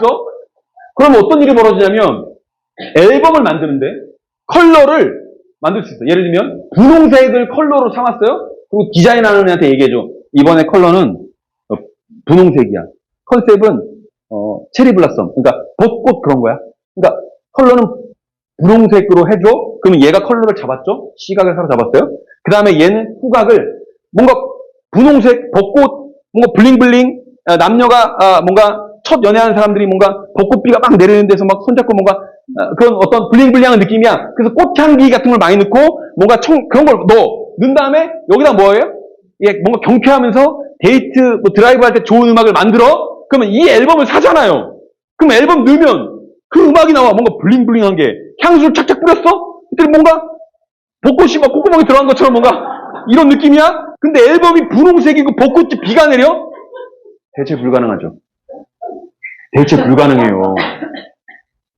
대체 불가능하기 때문에 얘 음악을 전 세계 모든 사람이 사랑하진 않을 거예요. 그런데 얘 컨셉과 음악에 한번 빠지면요. 쟤 아니면 안 돼. 이게 그 맥락이에요. 이해되시겠어요? 그럼 제가 여기서 하나만 더요. 그럼 제가 여기에 저도 저렇게 살려고 노력하고 있거든요. 왜 그렇게 하고 있느냐? 제가 숭실대학교에서 철학 박사를 받았어요. 그러면 숭실대 철학 박사는 대체 가능해요? 대체 불가능해요? 대체 가능하죠. 제가 숭실대 철학과요, 박사예요 하고서 어깨 힘주고 다니면 연대, 고대, 서울대들이 비웃어요. 그럴 거 아니에요? 세상은 분명한 거예요. 제가 아까 얘기했잖아요. 쌍스럽다고 강의가. 그게 현실이잖아요. 그래서 저는 어떻게 했냐면 철학 논문을 쓰는데 정치 사상을 썼어요. 그러니까 노노라고 한 텍스트를 정치 사상으로 읽었죠. 그 맥락 때문에 제가 아까 지방행정 관련된 곳에서 일할 수 있었던 거예요. 제 관심사가 거기에 있었으니까. 근데 거기에 제가 예전에 아이들 가르쳐보고 한 것 때문에 청소년 강의들을 했죠. 그러다 보니까 가만 보세요. 이런 커리어들이 상위 1%는 아니에요. 숭실대 박사가 무슨 상위 1%겠어요.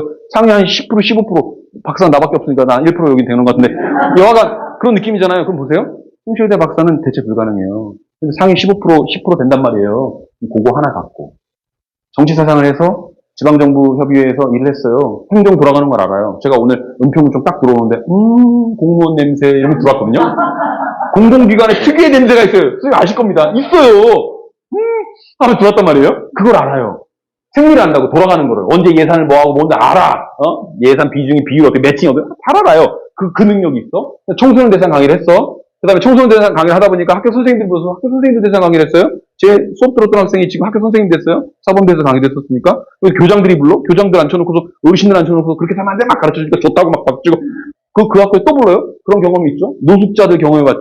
그럼 보세요. 이런 경험치들이 쌓이니까 점점 대체 불가능해지죠. 우리 이윤희 사무총장님이 여기에 저보다 더 뛰어난 사람 부를 수 있어요. 근데 왜 저를 불렀느냐? 저 같은 새끼는 저밖에 없거든요. 이해되시겠어요? 그래서 하나를 더 했어요. 뭐 했냐? 저는 지난달에 가수가 됐어요. 왜 했냐면 저는 2003년에 전국노래자랑 공주시편에서 우수상을 탔어요. 근데 그때도 약간 저희 떡집이 장사가 안 돼가지고 어쩔 수 없이 간 거였어요. 갔는데 낭만의 이불킥이라고 하는 노래를 만들었는데 이 노래 가사를 들려드릴 텐데 여기에 여러분들이 아까 제가 강의 중에 떠들었던 내용들이 상당 부분 들어가 있어요. 낭만의 이불킥인데요. 여러분 유튜브 제가 여기 있어요. 유튜브를 이용하면 링크를 해놨어요. 음악 나올까요? 광고가 붙었어요, 여러분.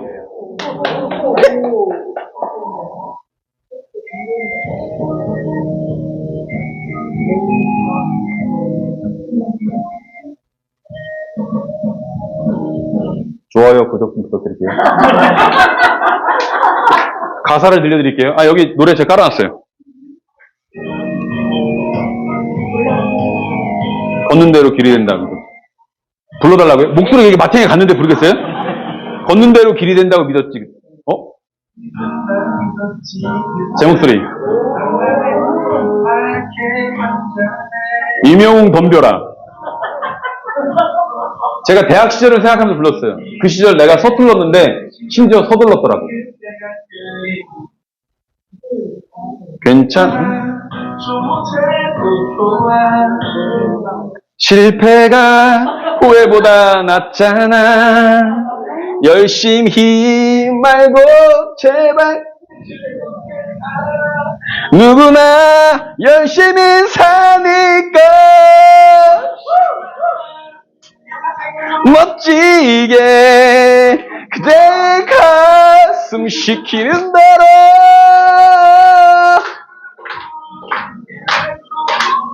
잘 보세요. 마지막에 아차하다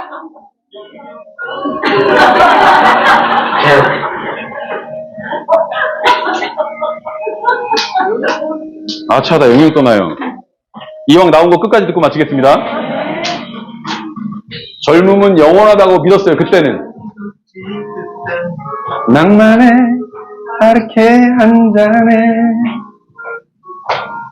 옥탑방 살았거든요. 그 시절 그때가 왜 그러지? 네 괜찮아 좀 못해도 좋아 실패가 후회보다 낫잖아. 가사 잡으세요. 열심히 말고 제발 즐겁게 살아. 그래야 왜 하는지를 아는 거고, 그러니까 즐거워질 수 있다는 거예요. 아시겠죠? 신나는 인생 좀 멋지게. 이왕 한 거 마주칠까요? 내가 숨 쉬키는 대로.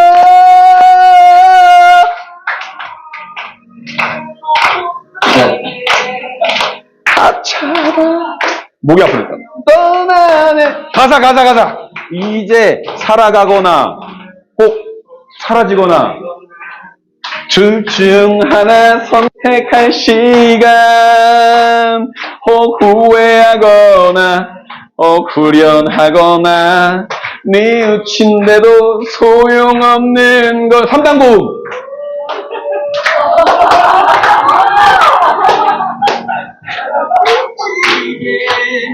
그대의 가슴 시키는 대로.